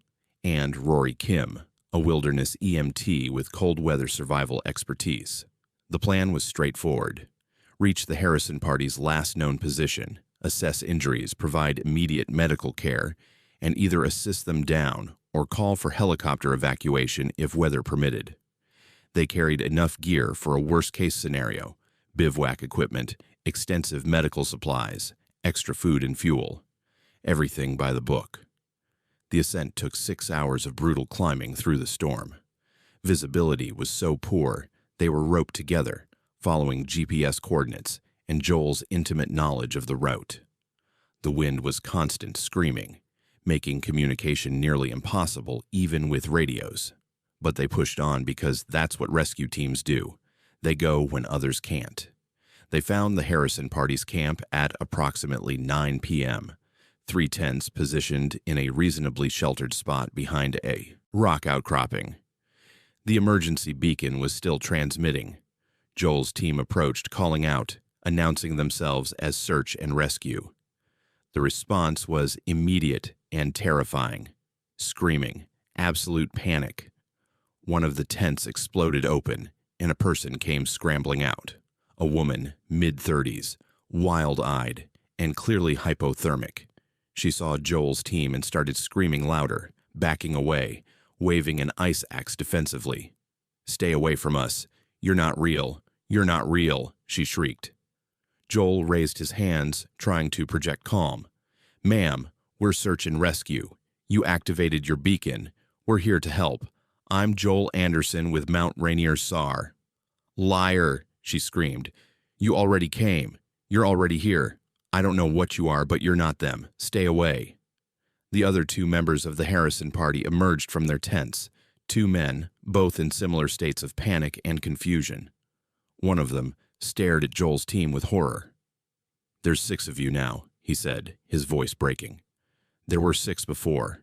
You're multiplying. Oh God, you're multiplying. Xander stepped forward, medical training overriding the strangeness. Sir, you're hypothermic. You're experiencing confusion, possibly hallucinations. We need to get you warm and— We're not hallucinating, the third person shouted. You came 4 hours ago. A rescue team, 6 people, said they were from Mount Rainier SAR. They gave us food, started warming one of our tents.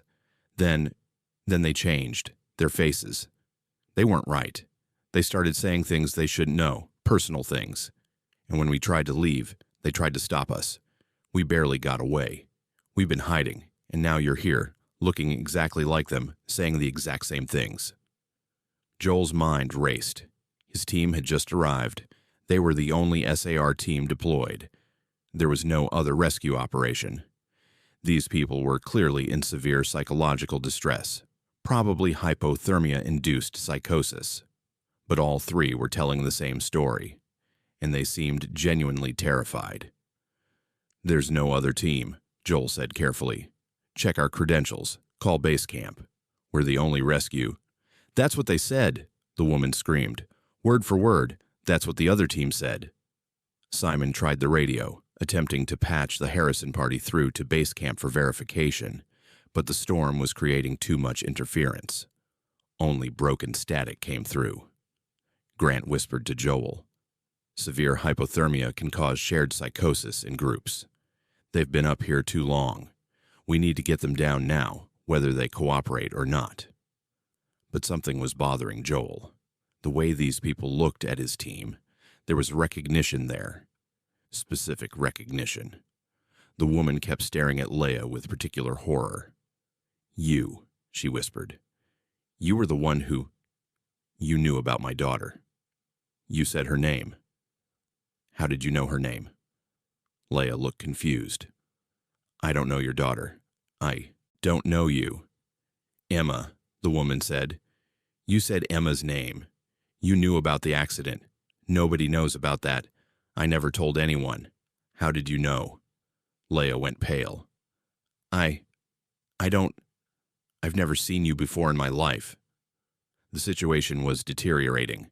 The Harrison party was backing away, weapons raised, clearly viewing Joel's team as a threat rather than rescue.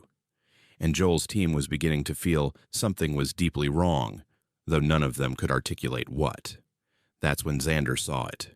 Movement, in the storm, beyond the camp. Lights, headlamps, people. Joel, Xander said quietly. There's someone else here. Everyone turned. Through the blowing snow, perhaps 50 yards away, were 6 figures. Climbing gear, headlamps, moving toward the camp in a formation that looked disturbingly familiar. It looked exactly like a search and rescue team. It looked exactly like Joel's team. What the hell? Simon breathed. The approaching figures came closer, and in the beam of the headlamps, Joel saw faces. His face, Xander's face, all of them. Perfect duplicates, moving in perfect synchronization with his own team. The Harrison party saw them too and started screaming again. There. That's them. That's the other team. They look just like you. They're identical. Joel's rational mind tried to process this. Hallucination. Impossible. His entire team was seeing it. Some kind of visual phenomenon caused by the storm. But the figures were too detailed, too solid. The duplicate team stopped about 30 feet away, and Joel Anderson found himself staring at himself. Same gear, same face, same everything. The other Joel raised a hand in greeting and spoke, his voice carrying through the storm with impossible clarity. Don't listen to them, Joel. These people are hypothermic, delusional. They attacked us when we tried to help. We barely escaped. We were coming back with sedatives. You need to restrain them before they hurt themselves, or you. Joel's mind reeled. The voice was perfect. The mannerisms were his, but it was also completely wrong. He looked at his team, his real team, and saw the same confusion and horror on their faces. Who are you? Joel called out. The other Joel smiled. I'm you. We're you. We're the rescue team. The question is, do you remember who you are? Do you remember how you got here? And that's when Joel's memories started to feel slippery. He remembered the ascent, remembered receiving the call, remembered assembling the team. But when he tried to focus on details, they blurred. What time had they left base camp? What had he eaten for breakfast? Who had briefed them on the mission? He looked at Simon. What time did we leave base camp? Simon opened his mouth, then closed it. I don't remember. What route did we take up? Joel asked Leia. Leia looked panicked. The standard route. I know this mountain, but I can't picture the climb. We just climbed for 6 hours, but I can't remember any specific landmarks. The duplicate team was moving closer. The other Xander spoke. You're experiencing the same confusion the Harrison party has. Altitude sickness, hypothermia affecting memory and cognition. Come with us. We'll get everyone down safely. But Grant was shaking his head. This isn't right. We're not hypothermic. Our core temperatures are fine. But my memories, they feel implanted. Like someone told me I climbed here, but I didn't actually experience it. One of the Harrison party members, a man named Patrick, Joel later learned, spoke up. They did the same thing to us. Made us question our own memories. Made us think we were sick, but we're not. Something is wrong with this mountain. Something that can copy people perfectly. And it's trying to make us trust the copies so it can, I don't know, replace us, kill us. Something. The two rescue teams, Joel's and its duplicate, faced each other across the storm-blasted campsite. Both looked identical. Both sounded right. Both had the same equipment, the same credentials, the same everything. Prove you're real, Joel called to his duplicate. The other Joel laughed. Prove you're real. We responded to the beacon. We have the mission logs. We have base camp authorization. What do you have? Joel reached for his radio. Static. He reached for his phone, his GPS, anything with a record of their deployment. Every device was either malfunctioning or showing data that felt wrong, timestamps that didn't match his memory, routes he didn't recall planning. Rory spoke up, voice shaking. I remember my wife driving me to the ranger station. I remember kissing her goodbye, but I can't remember her face. I can't remember her name. How can I forget my wife's name? The duplicate, Rory, responded, because you're experiencing cognitive decline from altitude and cold. I remember her name. It's Sarah. You've been married 6 years. She's 8 months pregnant with your first child. And if you don't get down this mountain soon, that baby will grow up without a father. Rory collapsed to his knees. Sarah. Yes, Sarah. Why couldn't I remember? Because they're in your head, Patrick from the Harrison party said. They know things they shouldn't. They pull information from you and use it against you. We've been fighting them for hours. The only way to tell them apart is they always try to separate you, isolate you, make you doubt yourself. The other Joel's expression hardened. We're trying to save you, all of you. But if you resist treatment, if you threaten my team or the people we're trying to rescue, I'm authorized to use restraints and sedation for your own safety. The duplicate team started moving forward. And Joel's team, his real team, he was almost certain, raised ice axes defensively. Stay back, Joel warned. Or what? His duplicate asked. You'll attack a rescue team. You'll hurt people who climbed through a killer storm to save lives. That's not who you are, Joel. I know you. I am you. Stand down. The two teams were 10 feet apart now, close enough to see every detail. The duplicates were perfect. Same scars, same gear wear, same everything. But there was something in their eyes, something slightly off. A flatness, an uncanny valley quality that Joel's gut screamed was wrong. Simon made a decision. He grabbed a flare from his pack, struck it, and held it up. Everyone on my team, tell me something only you would know. Something personal. Now. Leia went first. I'm terrified of dogs because one attacked me when I was 7. I've never told anyone on this team. Grant. I cheated on my EMT certification exam. Question 14. I've carried that guilt for 3 years. Xander. My brother died on this mountain in 2015. I joined SAR because of him. His name was Michael. Rory. I don't want the baby. Sarah does, but I don't. I'm going to leave her after it's born. I'm a coward. Joel. I have a son I've never met, from a relationship 20 years ago. I send money, but I've never contacted him. His name is Thomas, and he's 19. Confessions. Real, painful, secret confessions. Things you wouldn't share unless you were trying to prove your humanity. Joel turned to the duplicate team. Your turn. The duplicates looked at each other. Then the other Joel spoke. We don't have to prove anything to people experiencing psychotic breaks. Final warning. Stand down or we will restrain you by force. And they moved forward as one unit. What happened next was chaos. Joel's team scattered. The Harrison party ran. The duplicates pursued. But they moved wrong. Too synchronized. Too coordinated. Like they shared a single mind controlling 6 bodies. Joel and Simon managed to stay together, running into the storm, trying to put distance between themselves and whatever those things were.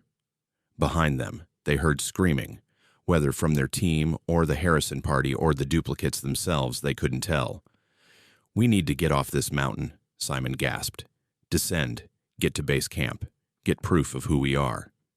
They tried, but the storm disoriented them. The mountain felt wrong, slopes in the wrong places, features that shouldn't exist. After 2 hours of attempted descent, they found themselves back at the Harrison party's camp, where their own bodies were waiting. Joel and Simon lay in the snow, clearly dead. Hypothermia, it looked like.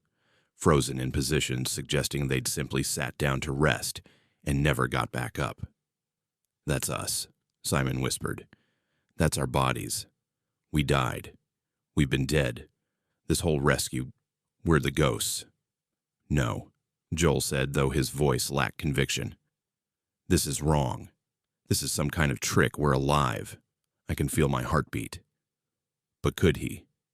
He focused on his chest. Was there a heartbeat? Or was he just remembering what a heartbeat felt like? Movement from the camp.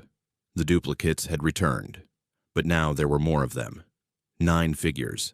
The original 6, plus Joel and Simon, from their team, and Patrick from the Harrison party. The duplicate Joel approached, and his expression had changed. Not malicious, almost sad. Do you understand now? He asked.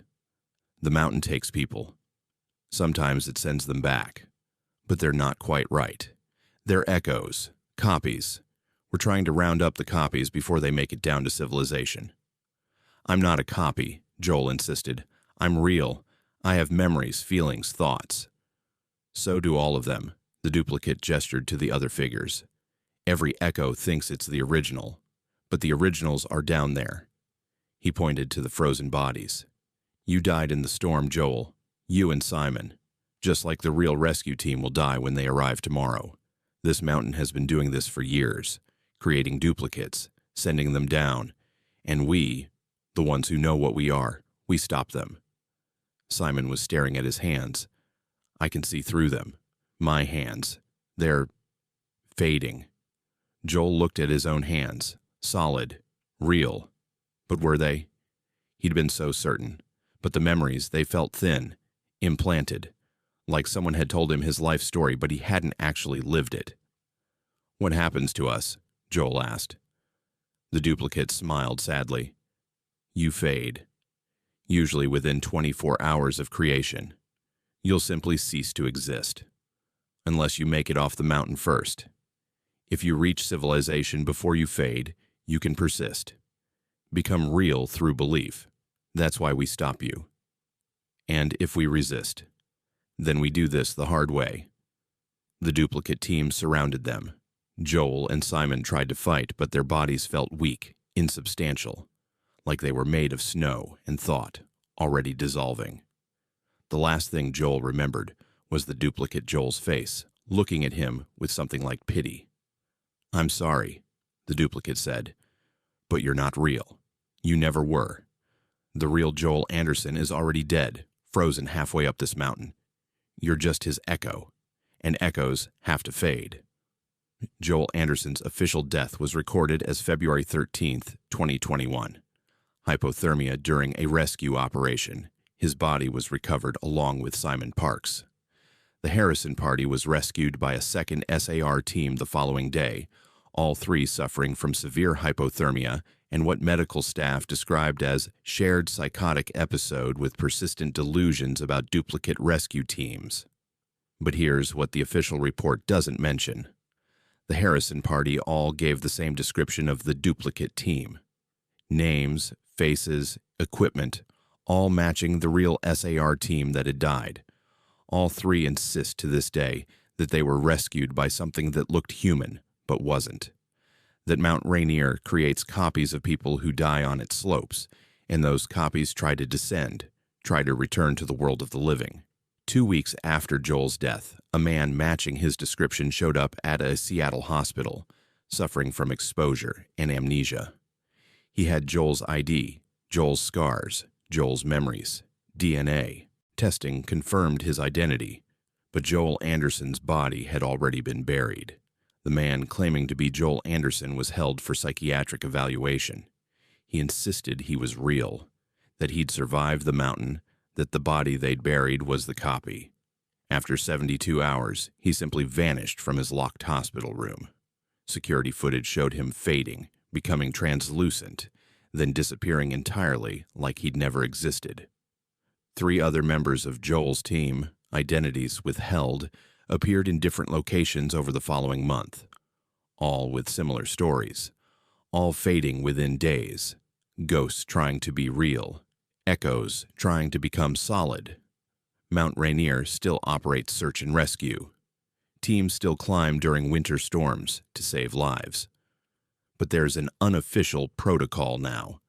Teams document everything, verify identities constantly, and if anyone starts questioning their own memories, if anyone can't recall basic personal details, they're pulled from service immediately. Because sometimes the people you're rescuing aren't the victims. Sometimes the mountain sends its creations down, wearing familiar faces, believing they're real, desperate to live. And sometimes the rescue team that arrives isn't coming to save you. They're coming to make sure you never leave. Joel Anderson died on Mount Rainier, but something wearing his face tried to come home. Something that almost believed it was him. Something the mountain made from snow and memory, and the desperate human desire to survive. The duplicates are still up there, they say, patrolling, stopping the echoes from descending. Themselves echoes, perhaps, from rescuers who died years ago, now serving as gatekeepers between the living and the mountain's strange creations. And every winter, when storms sweep Mount Rainier and climbers go missing, some of them come back, but they're not quite right. Their memories are thin, their substance is questionable, and within days they fade, returning to the mountain that made them, leaving behind only confusion and frightened family members who swear they saw their loved one, spoke to them, touched them, but also buried them weeks before. The mountain creates, the mountain takes, and the mountain sends things back that look like us, sound like us, maybe even believe they are us. But they're not.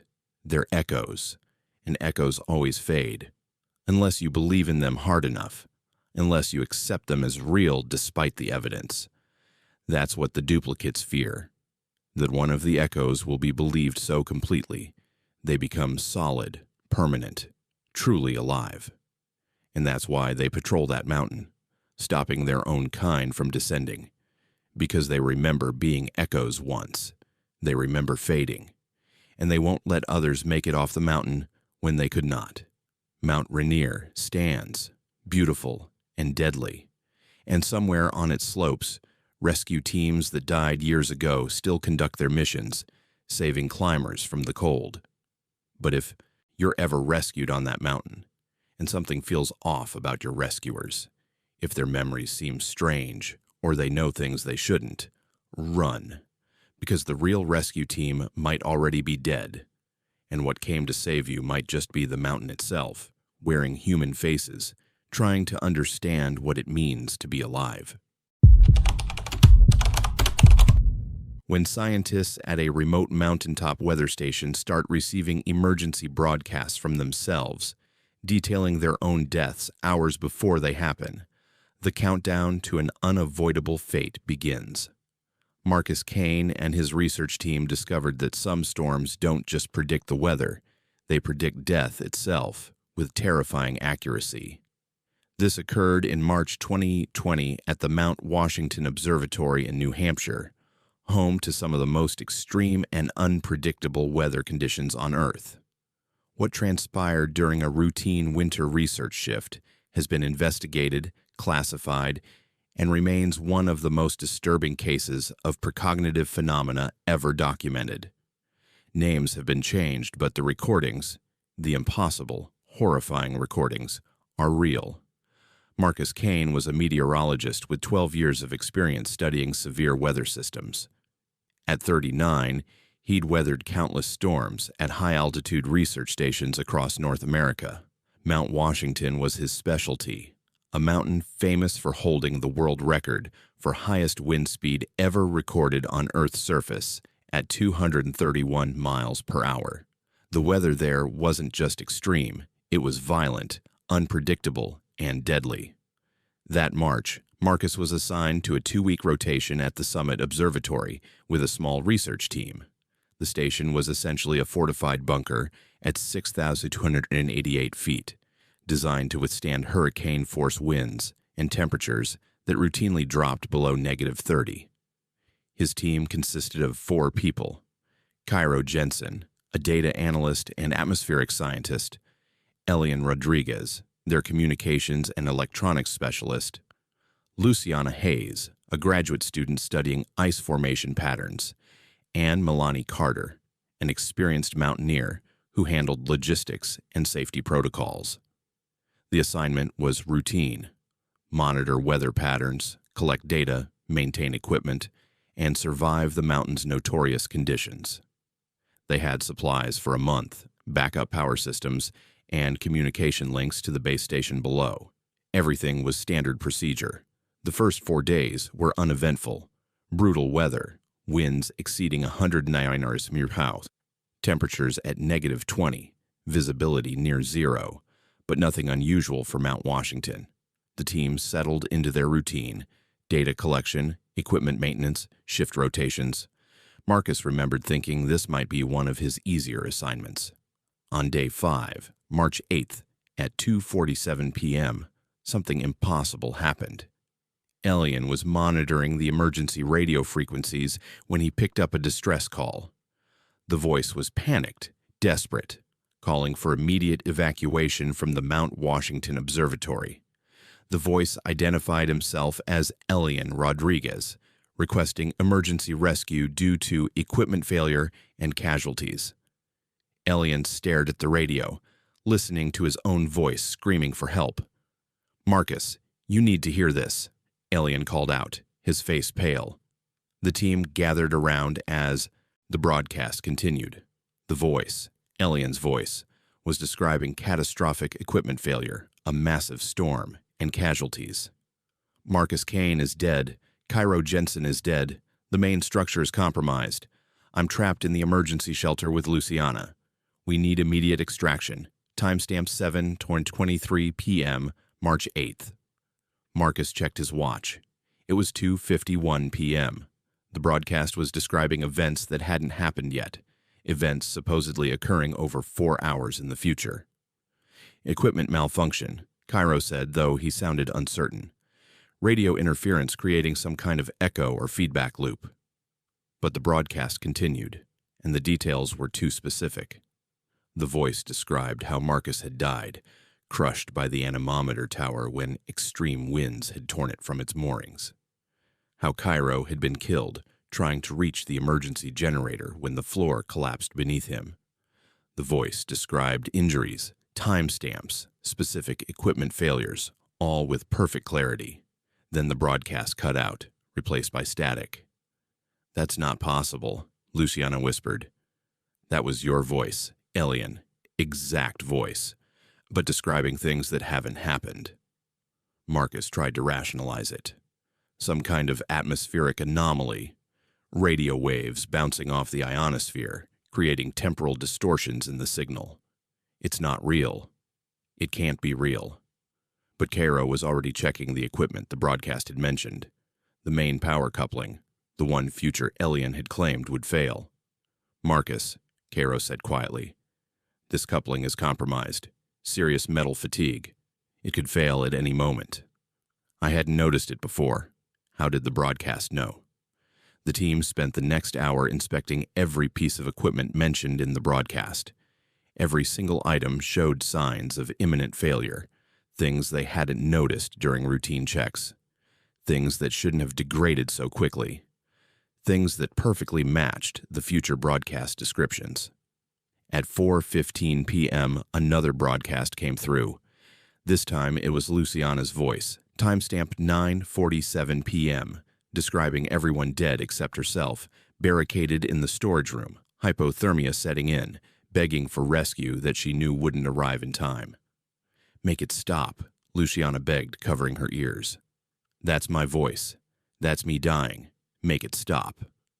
Marcus grabbed the radio log. Every broadcast was coming from their own frequency, their own equipment, time-stamped hours in the future. They were receiving emergency calls from themselves, from futures where they'd already died, warning about the specific ways they would die. At 5:33 p.m., Marcus's own voice came through.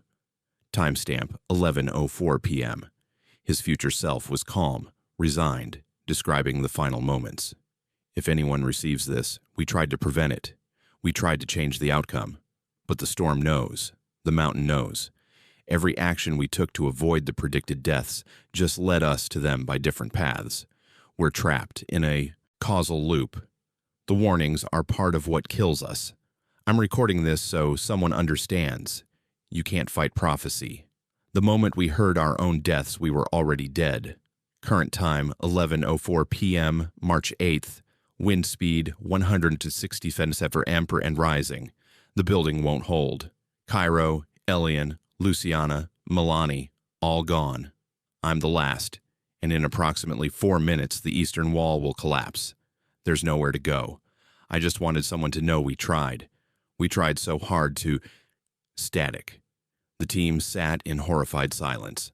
They'd just heard Marcus describe his own death, scheduled for 11:08 p.m. that night, still over 5 hours away. We leave, Milani said firmly. Right now. We evacuate, get off this mountain, and none of this happens. But when they tried to radio for evacuation, the communication system was dead. When they tried the backup satellite phone, dead. When they checked the emergency beacon, malfunctioning. Every single communication device had failed simultaneously, exactly as the future broadcast had predicted. We can climb down, Milani insisted. Forget the equipment, forget the protocol. We rope up and descend, now. They tried. They geared up, opened the exit door, and faced winds that immediately knocked Cairo off his feet. The conditions outside were unsurvivable, winds exceeding 150 mph, visibility 0, temperature -35. They couldn't take 5 steps from the building. The broadcast said 167 mapped by 11 p.m. Elian noted with growing horror. It's already at 150. The storm is building exactly like they predicted. They were trapped. Trapped with the knowledge of their own deaths, broadcast from the future, unable to escape or call for help. At 6:47 p.m., another broadcast. Milani's voice, timestamp 10:15 p.m., describing a failed escape attempt, a fall, broken legs, bleeding out in the snow just outside the building, while the others couldn't reach her through the storm. Milani started crying. I'm going to die in 3.5 hours. I'm going to break my legs and bleed out in the snow. The broadcast is telling me exactly how I die. Marcus tried to think, tried to find a solution. We change it. We know what's going to happen, so we do the opposite. Milani, you don't go outside. Ever. You stay here, away from the door. That changes your fate. But at 7:23 p.m., exactly when the first broadcast had predicted, there was a catastrophic sound from outside. The anemometer tower, stressed by the extreme winds, tore from its moorings. The massive structure crashed toward the building, and Marcus, responding to the sound, moved to the eastern window to assess the damage. Cairo tackled him, pulling him away just as the tower smashed through the window where Marcus had been standing. The impact would have killed him instantly, crushed, exactly as the broadcast had described. "You were going to die there," Cairo gasped. "Exactly like the broadcast said. You moved there automatically, like you were compelled." Marcus realized with horror that Cairo had just saved him, but the broadcast had said Cairo died before Marcus. By saving Marcus, had Cairo changed his own fate, or had he just delayed Marcus's death? At 8:15 p.m., the floor in the generator room collapsed, metal fatigue from decades of extreme weather stress, exacerbated by the vibrations from the storm. If Cairo had been in there, he would have died exactly as predicted, but he wasn't. He was still with the group. "We're changing it," Luciana said hopefully. "We know what's coming, so we avoid it. We can survive this." But at 8:47 p.m., Cairo said he needed to check the backup generator. The main power was failing. Marcus begged him not to, but Cairo insisted that if the power failed completely, their heating would shut down, and they'd freeze to death anyway. Cairo entered the generator room, despite their warnings, despite knowing what the broadcasts had predicted. He insisted the floor collapse had already happened. The danger was past. The explosion was massive. A gas leak they hadn't detected, ignited by a spark from the damaged generator. Cairo never had a chance. Dead instantly, exactly at the timestamp the future broadcast had predicted, just by a different mechanism than they'd expected. One by one, despite their knowledge, despite their efforts, the predicted deaths occurred. Milani, trying to reach emergency supplies stored outside, was blown off her feet by a massive gust. Broken legs, bleeding out in the snow 50 feet from the door while they tried and failed to reach her through the impossible winds. Dead at 10:15 p.m. exactly as predicted. Luciana, attempting to barricade herself in the storage room as her future self had described, was trapped when the door mechanism jammed. Hypothermia set in as the building's heating failed. Dead at 9:47 p.m. exactly as her broadcast had predicted. And Marcus, alone now, watched the clock tick toward 11:08 p.m. He knew what was coming. The eastern wall collapse, 4 minutes after his final broadcast at 11:04 p.m. At 11 p.m., he made the broadcast. His own voice, the one his past self had heard hours earlier, describing the deaths, the failed attempts to change fate, the realization that the warnings themselves were part of the causal loop. He finished recording at 11:04 p.m. exactly on schedule, and sat waiting for 11:08 p.m. when the wall would collapse and kill him. Except it didn't. 11:08 came and went. The wall held. Marcus was still alive. At 11:15 p.m., he heard something. A rescue helicopter, impossibly flying in the deadly conditions. They'd received the emergency broadcasts, the future ones, and mounted a rescue despite the weather. Marcus was extracted, the only survivor. The broadcasts had saved him by warning rescuers in time, even though they'd failed to save the others. Except that's not what happened. The official report states that all 5 researchers died on March 8, 2020. Equipment failure during extreme weather. Bodies recovered. 3 days later when conditions improved. Standard mountain tragedy. But a weather researcher at a base station received the broadcasts. All of them. Time-stamped from the future. He recorded them. The audio files exist. 5 people describing their own deaths before they occurred, with perfect accuracy. The recordings were analyzed. The voices were authentic. The timestamps were verified. The deaths occurred exactly as predicted. The conclusion from investigators: the mountain, the storm, some combination of atmospheric conditions and electromagnetic phenomena created a temporal anomaly. The researchers experienced their deaths, broadcast warnings to their past selves, and then lived through exactly what they'd predicted. Mount Washington still operates as weather station, but researchers now know sometimes the station receives broadcasts that haven't been sent yet. Sometimes you hear your own voice from the future, and if you do, there's nothing you can do to change it. The storm knows how you'll die. The mountain knows, and it will tell you in your own voice hours before it happens, not as a warning, as a countdown. Marcus Kane never existed. There were only 4 researchers that rotation, but someone had to survive to tell the story. Someone had to explain the broadcasts. So maybe that was my role, the fictional survivor, the narrative voice, the one who wasn't there but had to be there for the story to make sense. Or maybe I was the 5th researcher, the one the official report doesn't mention, the one who died exactly as predicted but somehow keeps broadcasting anyway, telling this story from a future that already happened to a past that can't change it. The storm is always coming. The mountain is always waiting. And somewhere on Mount Washington, broadcasts are still being received from futures that haven't happened yet, in voices of people describing their own deaths with terrible perfect accuracy. You can't outrun prophecy. You can only live through it, exactly as predicted, and hope someone hears your warning, even though warnings never change anything. They're just part of how it happens. The broadcasts continue, always will. Some storms don't just predict weather, they predict death. And Mount Washington knows everyone that's coming.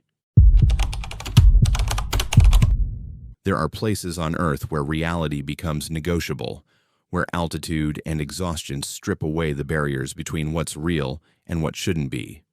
Raphael Chen's climbing expedition discovered a fully staffed tea house at 22,000 feet in the Annapurna circuit, a place that couldn't exist, serving food they all tasted, hosting them in rooms they all remember. But GPS and photographs prove they spent that night sleeping exposed on a frozen mountainside.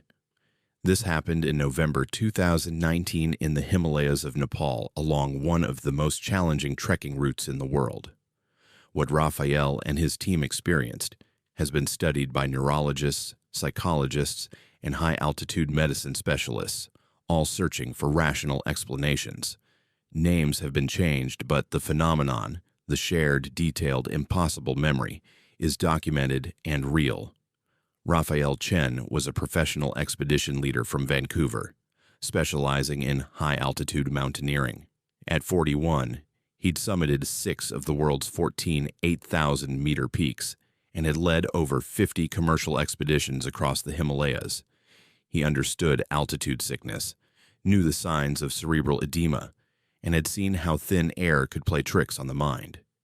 He was experienced, careful, and not prone to hallucinations or panic. That November, Raphael was guiding a small team along the Annapurna circuit, planning to reach Thorong La Pass at 1,769 feet before descending. His group consisted of 4 clients, all experienced trekkers, paying for his expertise in safety management. There was Cohen Bradley, a cardiologist from Boston with multiple Himalayan treks under his belt. Nash Williams, a former Olympic distance runner now in his 50s but still remarkably fit. Azil Patel, a young tech entrepreneur from San Francisco on his first major altitude challenge. And Brody Mitchell, an Australian photographer, documenting the journey. The trek had gone smoothly for 12 days.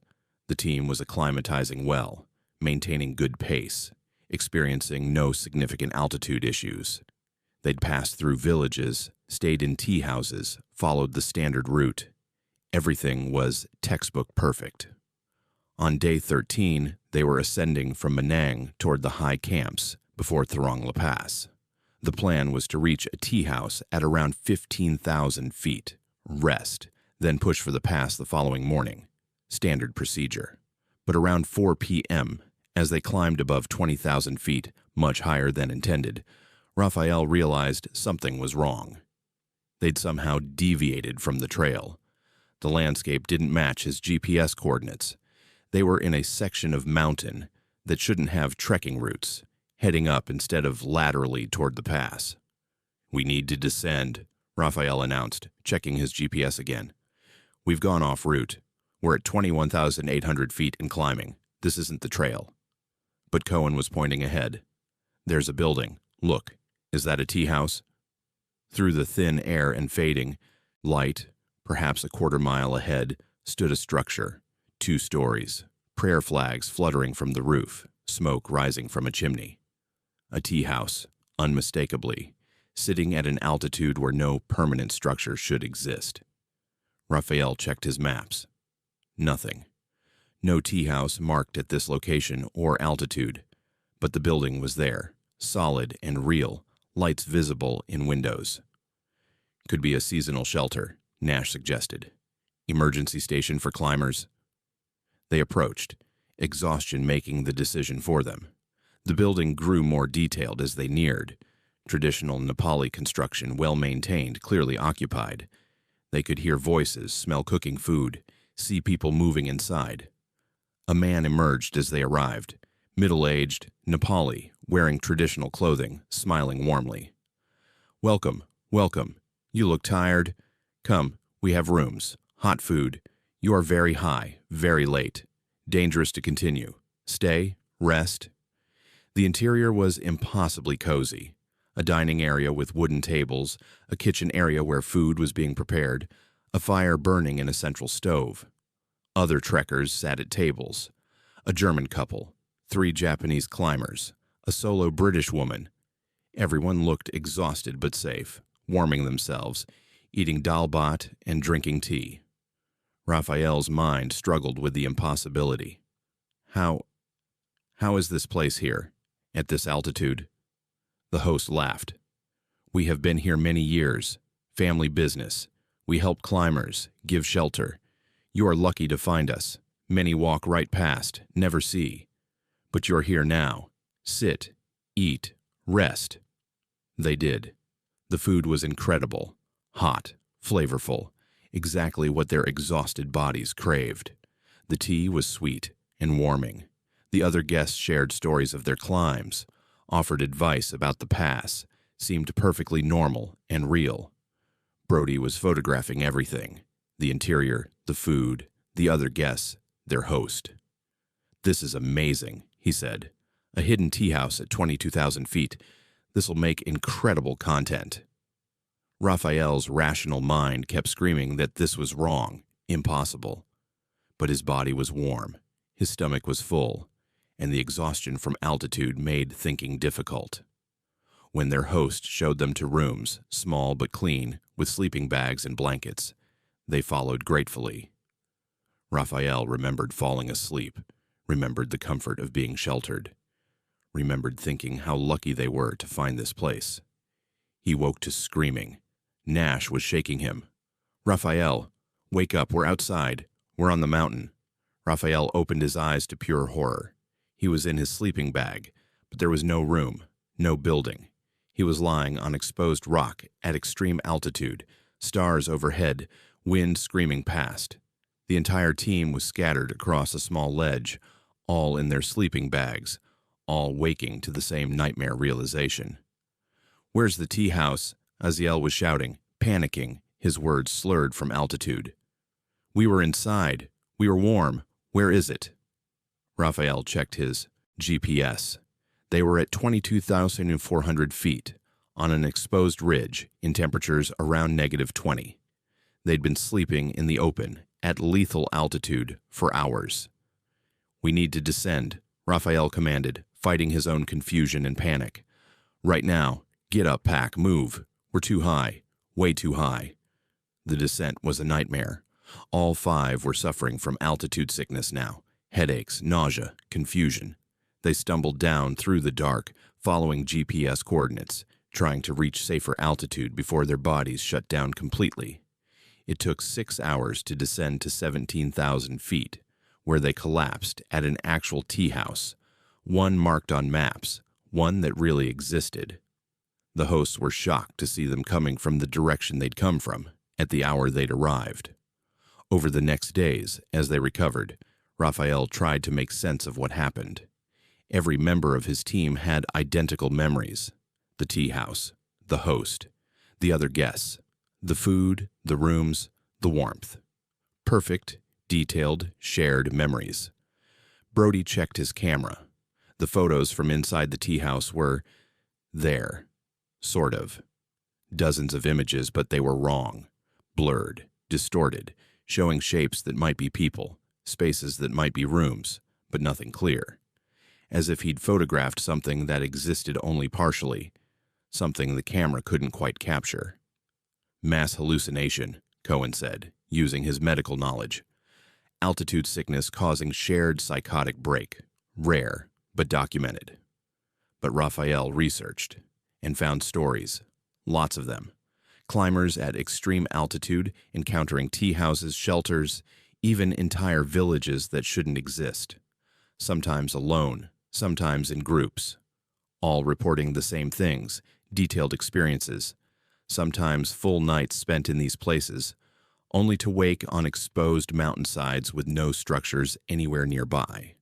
The phenomenon had a name among Nepali guides, Yangtze, the mountain's mercy. The belief that when climbers are near death from exposure, the mountain sometimes provides shelter.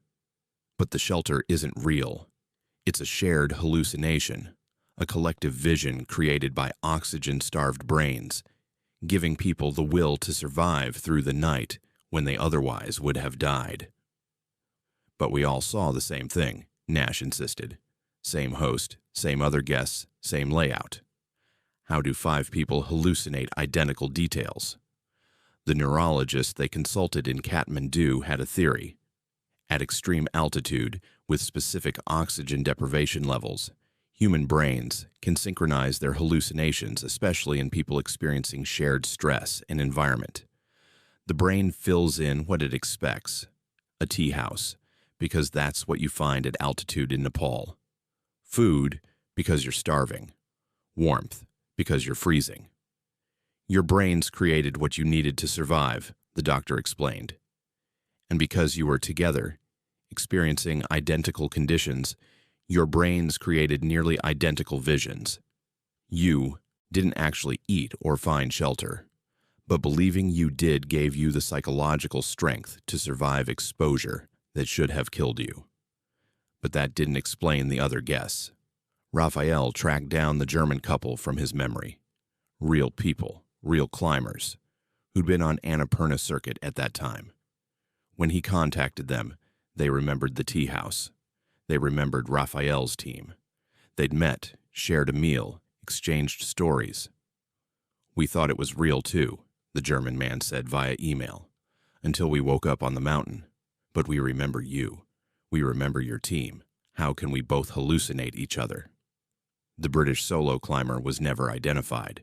The Japanese trio couldn't be found. The host, the smiling Nepali man who'd welcomed them, matched descriptions from dozens of other climbers' accounts spanning 30 years. Always the same approximate age. Always welcoming. Always at impossible altitudes. Raphael returned to the coordinates where they'd been found. The ledge was there. No structures. No signs of construction past or present. Just exposed rock at lethal altitude where 5 people had slept through a night that should have killed them, protected by a tea house that existed only in their synchronized minds. Aziel still insists it was real. I felt the warmth. I tasted the food. I spoke to those people. That wasn't hallucination. That was real, and science just doesn't have an explanation yet. Brody had his photos analyzed by imaging experts. The conclusion: the photos show anomalous structures inconsistent with known environmental features at that location. They couldn't explain what he'd photographed, but agreed that something appeared in the images, something that shouldn't have been there. Cohen, the cardiologist, approached it scientifically. We experienced something. Whether it was hallucination, quantum anomaly, or genuine supernatural event, we experienced it collectively. That experience saved our lives. Does it matter if it was real? Raphael thinks it does matter, because if 5 experienced climbers can share a detailed hallucination so convincing they mistake it for reality. What does that say about perception, about truth, about the nature of reality itself? He still climbs, still guides, but he tells his clients about Yangtze now, about the mountain's mercy, about the tea houses that exist only for those who need them most, and he warns them, if you find shelter at impossible altitude, be grateful, accept the mercy, but know that when you wake, you'll be exactly where you always were, alone, exposed, and surviving only because your mind gave you a reason to live through the night. The Annapurna circuit still claims lives every year. Altitude, weather, exposure. But sometimes climbers survive nights they shouldn't survive, in places where survival seems impossible. And they tell stories of tea houses, of warmth, of hosts who welcome them. The Nepali guides smile when they hear these stories. They know the mountain provides, not shelter that exists in our reality, but shelter that exists in the space between neurons, in oxygen-starved brains, creating exactly what they need to survive. Raphael keeps one of Brody's photos, the clearest one, showing blurred shapes that might be a room, might be people, might be nothing but pixels arranging themselves into patterns the brain wants to see. He looks at it sometimes and wonders, did they find the tea house, or did the tea house find them? Did 5 minds create it, or did something on that mountain reach into 5 minds and plant identical visions? The altitude doesn't care, the mountain doesn't answer, and the tea houses that exist at impossible heights continue welcoming climbers who need them, serving food they'll never digest, providing warmth that doesn't actually warm, saving lives through the sheer power of collective belief. Reality is negotiable at extreme altitude. The body knows, the mind adapts, and sometimes, when you need it most, the mountain gives you exactly what you need to survive, even if it's impossible, even if it isn't real, even if it's just 5 brains drowning in thin air, dreaming themselves alive for one more night.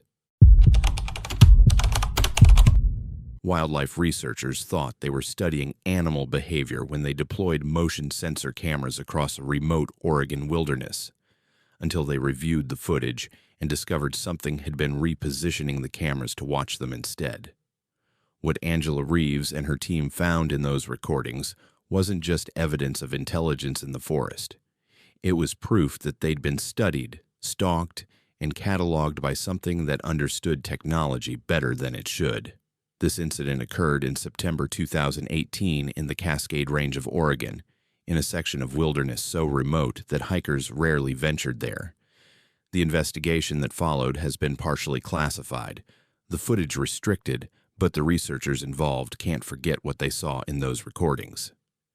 Names have been changed, but the camera evidence, the impossible, terrifying camera evidence, remains locked in a government facility somewhere, proof that we're not always the observers in the wild. Angela Reeves was a wildlife biologist specializing in predator behavior, with a PhD from UC Berkeley and 15 years of field research experience. At 36, she'd studied wolves in Yellowstone, bears in Alaska, and mountain lions across the western United States. She understood animal behavior, knew how predators thought, and had deployed hundreds of trail cameras in her career. She knew what belonged in wilderness footage and what didn't. That September, Angela was leading a research project studying black bear and cougar populations in a particularly remote section of the Cascades. Her team consisted of 3 other researchers: Daniela Torres, a data analyst and GIS specialist who managed their camera network; Richard Hayes, a field technician with expertise in camera placement and maintenance; and Juliet Morgan, a graduate student working on her dissertation about predator-prey dynamics. The project was straightforward. Deploy 60 motion-activated trail cameras across a 20-square-mile area, collect footage for 6 months, analyze animal movement patterns and population density. Standard wildlife research protocol that Angela had executed dozens of times before. They spent 2 weeks hiking through dense forest, placing cameras at strategic locations, game trails, water sources, natural corridors where animals would pass. Each camera was GPS tagged, aimed at specific angles, and programmed to photograph anything that triggered its motion sensor. They documented every placement meticulously, created a detailed map of the network, and hiked back to their base camp to wait for data collection. The first month's review showed exactly what they expected. Bears, deer, cougars, elk, smaller mammals, birds. Thousands of images showing normal wildlife behavior in an undisturbed ecosystem. Perfect data for their research. But Daniela noticed something odd in the second month's footage. "Angela, camera 17 moved," she said, studying her laptop. "The angle's different. It's pointing about 40 degrees from where Richard placed it." "Animal knocked it," Angela suggested. "Bear rubbing against the tree?" "Maybe, but look at what it's photographing now." Daniela turned the screen. The camera, which had been aimed at a game trail, was now aimed directly at their base camp, 2 miles away. The zoom and angle were perfect, as if someone had carefully repositioned it for optimal surveillance of their location. "That's weird," Richard admitted. "But cameras shift. Weather, animals, tree movement. Coincidence that it ended up pointing at camp." But over the next week, they discovered 9 more cameras had been repositioned. Not randomly, deliberately. All now aimed at locations where the research team regularly worked. Their camp, a water source they used. A ridge where they often stood to get cell reception. A meadow where they'd set up their equipment tent. "Animals don't do this," Angela said, studying the pattern on Daniela's map. "This is surveillance. Someone is repositioning our cameras to watch us." "Another research team," Juliet suggested. "Poachers." They checked the footage from the repositioned cameras, looking for evidence of humans tampering with the equipment. What they found was worse. The cameras had been moved at night. The motion sensors captured the repositioning events.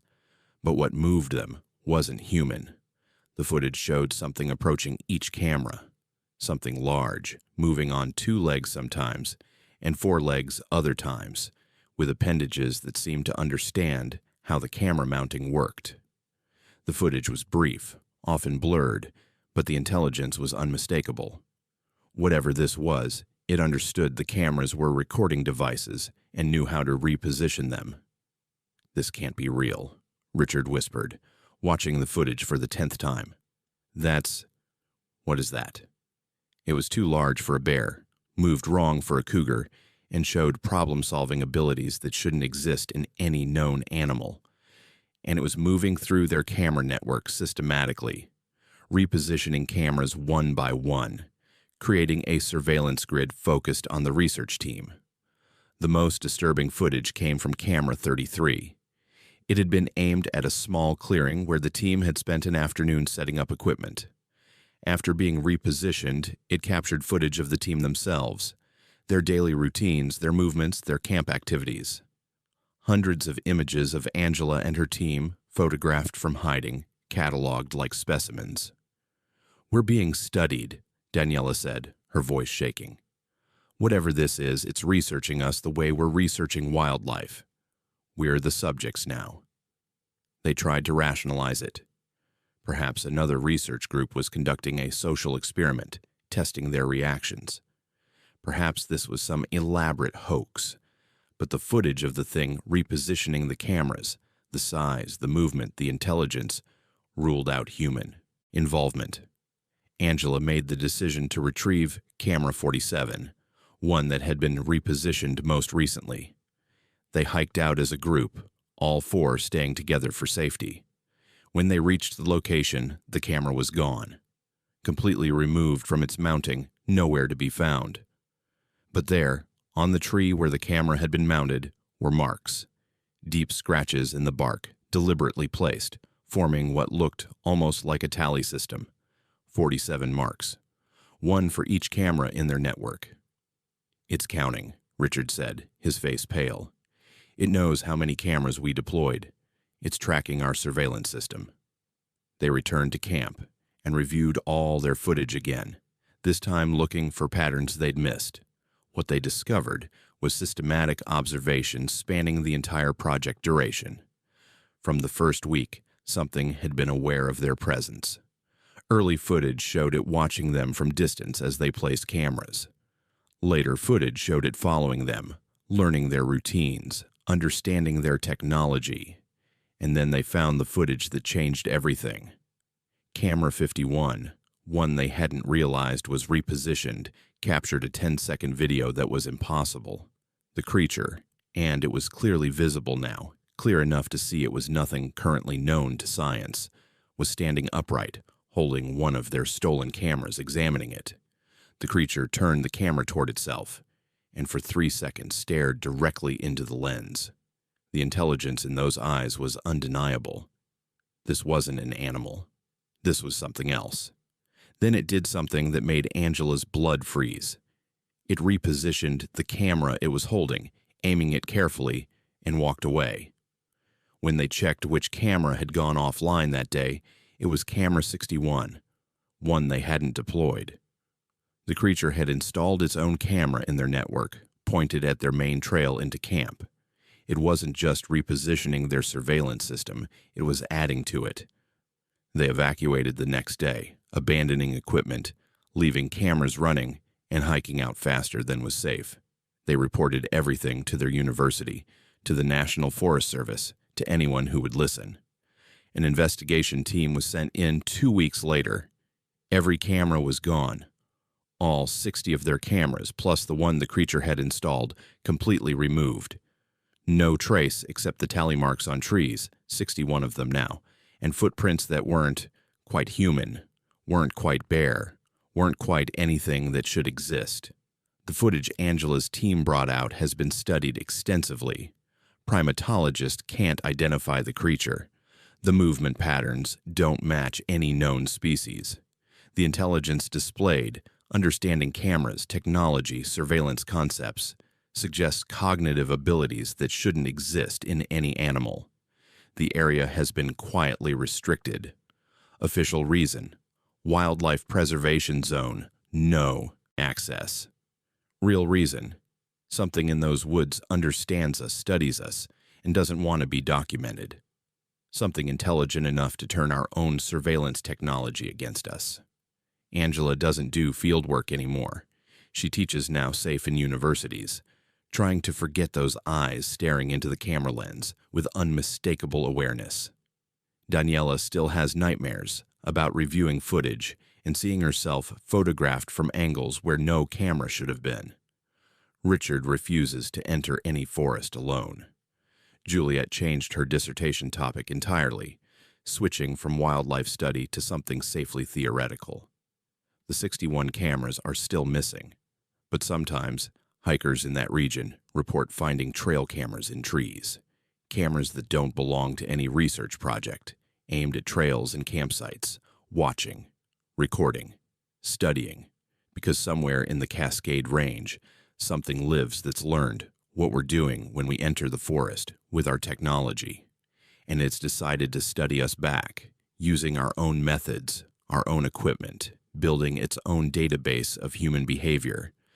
We thought we were the researchers. We were wrong. In that forest, we became the specimens, and whatever is collecting data on us is still out there, still watching, still learning. The cameras see everything. The question is, who's really watching the footage? Experienced climbers know that reaching the top means nothing if you can't get back down. But what happens when the mountain won't let you descend, and every path down leads right back to the summit you just left? Edward Sullivan reached the peak of Mount Hood 17 times in one night, each time waking at base camp with no memory of the descent. And on his 18th attempt, he saw his own frozen corpse still waiting at the top. This final account occurred in January 2019 on Mount Hood, Oregon, along what should have been a straightforward winter summit attempt.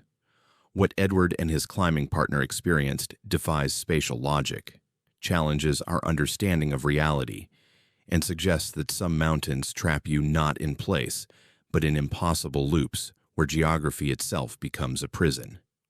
Names have been changed, but the GPS data, the impossible, contradictory GPS data, proves every word is true. Edward Sullivan was a mountain guide with 22 years of experience and over 300 successful summit attempts across North American peaks. At 48, he knew mountains better than he knew people, understood their moods and dangers, and had summited Mount Hood specifically 47 times without incident. This was his home mountain, his training ground, the peak where he taught others to climb safely. That January, Edward was attempting a winter summit with his climbing partner, Riley Chen, a 34-year-old alpinist and fellow guide with comparable experience. They weren't clients and guide. They were peers, equals, both intimately familiar with Mount Hood's routes and hazards. This was supposed to be a quick training climb, a tune-up before a bigger expedition to Denali in spring. They started at midnight, planning to reach the 11,340-foot summit by dawn and descend before afternoon weather rolled in. Standard procedure. The climb went perfectly. Good snow conditions, minimal wind, clear skies with a full moon, providing excellent visibility. They reached the summit at 6:47 a.m., took photos, logged the GPS coordinates, and started their descent at 7:03 a.m. 16 minutes later, they were back at the summit. "This doesn't make sense," Riley said, checking his GPS. "We descended south. We should be at 10,800 feet right now, but we're at the summit again. Exactly the same coordinates." Edward checked his own GPS, summit coordinates, but they'd been descending steadily for 16 minutes. That should have put them nearly 500 feet lower. "Equipment malfunction," Edward decided. "Both our units are glitching. We'll navigate by landmarks." They tried again, this time carefully noting visual markers, a distinctive rock formation, an ice shelf, a tree line far below. They descended for 23 minutes, passing all those markers, definitely moving downward. When they checked their position, they were at the summit again, and their timestamp showed 7:03 a.m., the exact moment they'd first started descending. "Our watches are wrong," Riley said, but his voice was shaking. "The GPS is wrong. We're not actually at the summit. We're lower. We have to be lower." But they could see the summit marker. They could see the 360-degree view from the peak. They were undeniably at the top. Again. Or still, neither of them could tell anymore. They tried a third time. This descent took 41 minutes.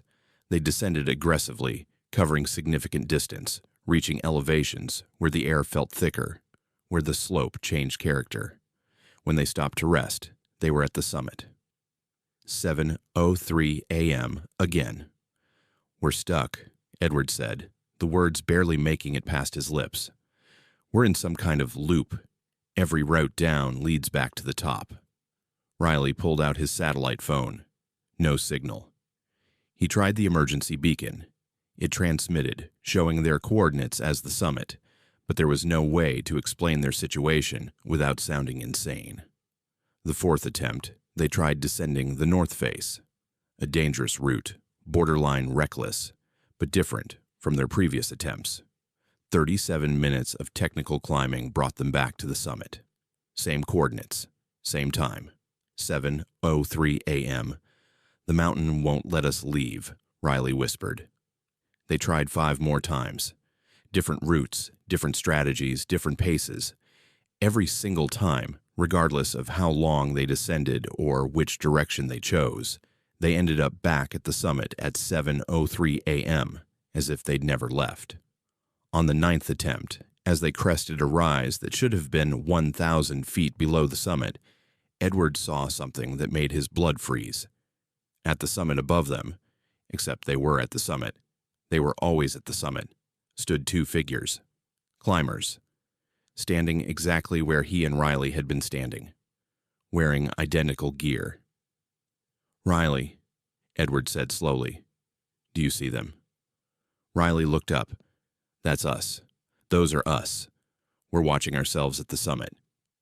The figures above moved, beginning their descent. Edward and Riley watched themselves disappear down the slope exactly as they had done 9 times now. We're not stuck in space, Riley realized, horror dawning in his voice.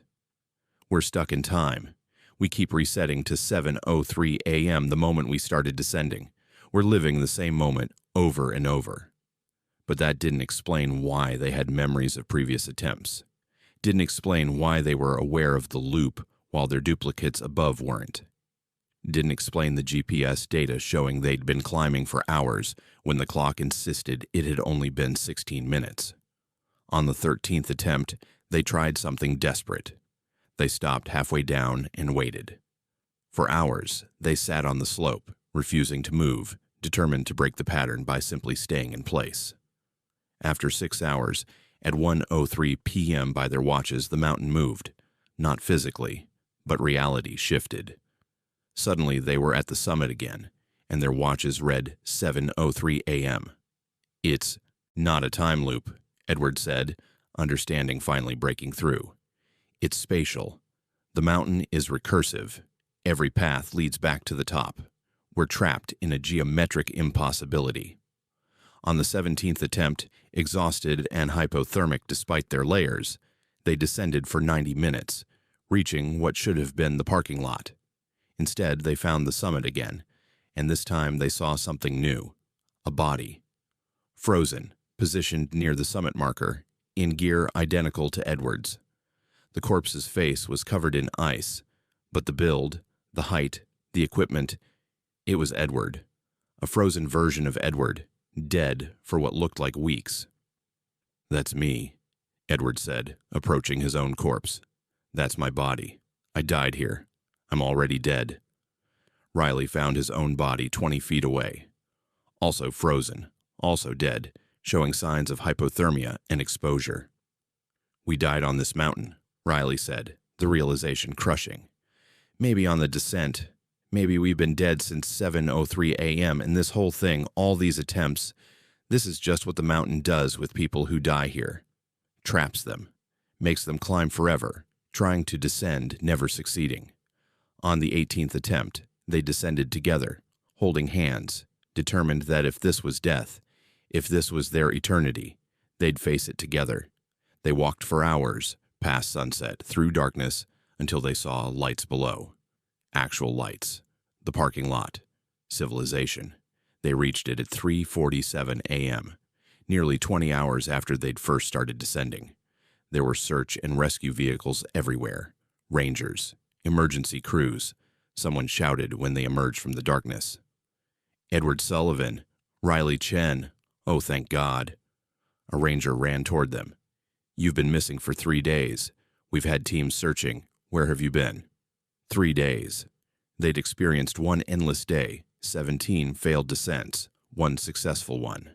But the calendar said 3 days had passed. Their families had been notified. Search teams had been deployed.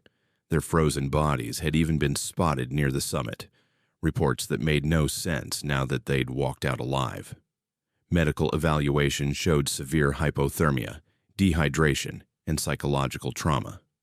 Both had gaps in their memory, contradictory accounts of events, GPS data that was literally impossible, showing them at the summit and base camp simultaneously at multiple points. The official explanation was altitude-induced psychosis combined with hypothermia. They'd summited, become disoriented, wandered in circles, and experienced shared hallucinations before finally making it down. But Edward knows different. He knows he died on that mountain. He knows he and Riley spent eternity trying to descend, trapped in recursive space where every path led upward. He knows that somehow, on the 18th attempt, the mountain let them go. Or maybe it didn't. Maybe they're still up there, still trying to descend, and this, the rescue, the return to normal life, everything since, is just another loop, another false reality the mountain created. Maybe they'll wake up tomorrow at 7:03 a.m. standing at the summit, beginning their descent for the 19th time. Edward doesn't climb anymore, neither does Riley. They've both retired from guiding, moved away from mountains, live in flat places where elevation doesn't exist. But sometimes Edward wakes at 7:03 a.m. exactly, and feels like he's at a summit, and knows with absolute certainty that the descent ahead will lead him right back to where he started. Mount Hood still stands. Climbers still summit it. Most make it down without incident, but occasionally, someone goes missing near the summit, and their body is found weeks later showing signs of exposure and hypothermia, as if they wandered in circles for days. And sometimes, climbers report seeing figures at the summit who vanish when approached. Figures that look like other climbers, trapped in endless loops, still trying to find their way down from a peak that refuses to release them. The mountain remembers everyone who dies on its slopes. And maybe, just maybe, it keeps them there forever, trapped in recursive descents, in false summits, in spaces that fold back on themselves like nightmares made of snow and stone. Edward and Riley survived. Or they didn't. They're home safe. Or they're still up there, descending forever, living another version of events, another loop, another attempt to escape a mountain that doesn't follow the rules of geography or time. You'll never know for sure. Neither will they. And that's the real horror. Not knowing if you escaped, or if you're still trapped, still climbing, still trying to find your way down from a summit you reached hours or days or years ago, in a time that might not exist, on a mountain that might never let you leave. If these true horror stories from the mountains have left you questioning reality, make sure you're subscribed to Haunted Fears for more terrifying true tales from the world's most dangerous places. Hit that like button, drop a comment telling us which story disturbed you the most, and turn on notifications so you never miss our next upload. These mountains hold secrets that refuse to stay buried, and we're bringing them to you. Stay safe out there. Or better yet, stay away from peaks that might never let you come home.